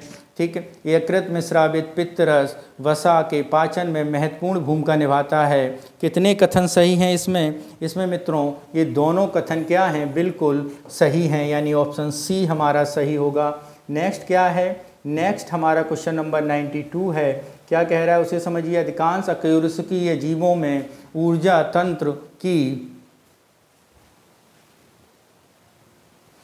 तंत्र की कार्यात्मक इकाई को मेलपिगी नलिकाएं कहा जाता है। नेफ्रॉन वृक्क कार्यात्मक इकाई हैं जो रक्त को संपादित करने मूत्र के उत्पादन के लिए जिम्मेदार होती हैं। यदि हम 92 में बात करें तो ये दोनों स्टेटमेंट क्या है मित्रों? बिल्कुल सही हैं, यानी ऑप्शन सी हमारा सही होगा। नेक्स्ट चलते हैं क्वेश्चन नंबर 93 पर। क्या कह रहा है 93? उसे देखते हैं। निम्नलिखित कथनों पर विचार कीजिए। क्या है विचार करने को? उसे देखते हैं। केंचुआ श्वसन अर्ध त्वचा के माध्यम से होता है, ये बात सही है। मछलियों में श्वसन क्लोम के माध्यम से होता है, ये भी बात सही है। यानी दोनों स्टेटमेंट सही हैं। नेक्स्ट चलते हैं क्वेश्चन नंबर 94 पर। क्या कह रहा है 94, उसे समझते हैं। लैक्टोबैसिलस जीवाणु दही का निर्माण को बढ़ावा देता है। क्या देता है? दही के निर्माण को बढ़ावा। चावल, इडली, डोसा बैटर किण्वन के लिए बैक्टीरिया में ईस्ट सहायक होते हैं। ये दोनों स्टेटमेंट सही हैं, यानी ऑप्शन सी हमारा सही होगा। नेक्स्ट चलते हैं क्वेश्चन नंबर 95 पर। क्या कह रहा है 95, उसे समझते हैं। एंथ्रेक्स संक्रामक एवं पशुजन्य जेनेटिक संक्रमण है जो बैसिलस एंथ्रेसिस नामक जीवाणु के कारण होता है। गाय में खुर एवं मुंह रोग विषाणु द्वारा होता है। ये दोनों स्टेटमेंट भी बिल्कुल सही हैं। कौन सा स्टेटमेंट सही होगा? सी ऑप्शन हमारा सही होगा। नेक्स्ट चलते हैं क्वेश्चन नंबर 96। क्या कह रहा है 96? मिट्टी के उलटने पलटने एवं पोला करने की प्रक्रिया जुताई कहलाती है। ये बात बिल्कुल सही है। अनाज को फटक कर भूसी को अलग करना निष्पावन, ये नहीं, ये गलत है। निष्पावन नहीं होता, उसे हम कहते हैं थ्रेसिंग। ठीक है, अनाज को फटक कर भूसी से अलग। कटाई का अर्थ पकी हुई फसल को हाथों या मशीन से काटना। पकी हुई फसल को मशीन से या हाथों से काटना है, ये बिल्कुल सही है। तो 1 और 3 सही हैं, ऑप्शन सी हमारा सही होगा। नेक्स्ट चलते हैं क्वेश्चन नंबर 97। क्या कह रहा है? Mobile phone gyroscope sensor phone के अभिविन्यास का पता लगाता है। एक्सेलेरोमीटर में सेंसर हाथ में घूमने या मुड़ने में ट्रैक करता है। उपरोक्त में से कौन से कथन सही हैं? तो यदि हम बात करें उपरोक्त में से, यदि मोबाइल फ़ोन गायरोस्पेस सेंसर के फ़ोन अभिविन्यास का पता लगाता है तो गायरोफोन सेंसर क्या होता है? अभिविन्यास का पता। Mobile phone accelerometer sensor phone के अभिविन्यास का पता लगाता है। गायरोफोन सेंसर आपके हाथ घूमने या मोड़ने को ट्रैक करते हैं। ठीक है, ये अभिविन्यास गलत है। एक्सेलेरोमीटर सेंसर हाथ के घुमाने का ये है और गैसरोमीटर को हाथ के घुमाने मोड़ने का ट्रैक करता है। यानी दोनों स्टेटमेंट अपोजिट दिए गए हैं, तो ना ए सही ना बी सही, ऑप्शन डी सही होगा। नेक्स्ट चलते हैं क्वेश्चन नंबर 98। क्या है? क्लाउड कंप्यूटिंग के संदर्भ में यह डेटा भंडारण प्रसंस्करण के लिए विशेष रूप से स्थानीय हार्डवेयर बुनियादी ढांचे पर निर्भर करता है। इसमें सभी सेवाएं पे एज यू गो के मूल्य पर मॉडल पर आधारित हैं। यह डेटा कंप्यूटिंग आपदा पुनर्प्राप्ति योजना की आवश्यकता को पूरी तरह समाप्त कर देता है। उपरोक्त में से कितने कथन सही हैं? तो यहाँ पर बात करते हैं तो डेटा भंडारण प्रसंस्करण विशेष रूप से स्थानीय हार्डवेयर और ढांचे पर निर्भर करता है, ये बिल्कुल गलत है। इसकी सेवाएं पे यूज़ यू गो के आधार पर, ये भी गलत है। यह डेटा बैकअप पुनर्प्राप्ति योजना के तहत, ये भी स्टेटमेंट गलत है। कितने स्टेटमेंट सही हैं? इसमें से कोई भी स्टेटमेंट सही नहीं है, यानी ऑप्शन डी हमारा सही होगा। नेक्स्ट चलते हैं क्वेश्चन नंबर 99। द्रवीकरण गैस का द्रव्य रूप में परिवर्तित करने की प्रक्रिया है। ये बात बिल्कुल सही है। क्या है ये बात? बिल्कुल सही है। और दूसरा, प्राकृतिक गैस मुख्य रूप से मीथेन से बनी है और स्वच्छ दहन वाला जीवाश्म ईंधन है। ये दोनों बातें सही हैं, यानी ऑप्शन सी हमारा सही होगा। नेक्स्ट चलते हैं क्वेश्चन नंबर 100 पर। क्या कह रहा है? निम्नलिखित में मौसम पर विचार कीजिए। मौसम संबंधी पूर्वानुमान, दूरदर्शन प्रसंस्करण, दूरसंचार संवेदन, कृत्रिम उपग्रहों का अनुप्रयोग। तो ये पूर्वानुमान, दूरसंचार प्रसारण, दूरदर्शन, ये सभी हमारे सैटेलाइट के माध्यम से हैं और वो ह्यूमन मेड सैटेलाइट यानी कृत्रिम सैटेलाइट से हैं, यानी ऑप्शन डी हमारा सही होगा। तो मित्रों, इस तरह आज हम लोगों ने दृष्टि IAS संस्थान का मॉडल टेस्ट संख्या 7 कंप्लीट की। शेष प्रश्नों को मॉडल टेस्ट पेपरों को भी शीघ्र अपलोड कर दिया जाएगा। आप हमारे चैनल से जुड़े रहिए और आपके सहयोग के लिए बहुत बहुत धन्यवाद। Thank you.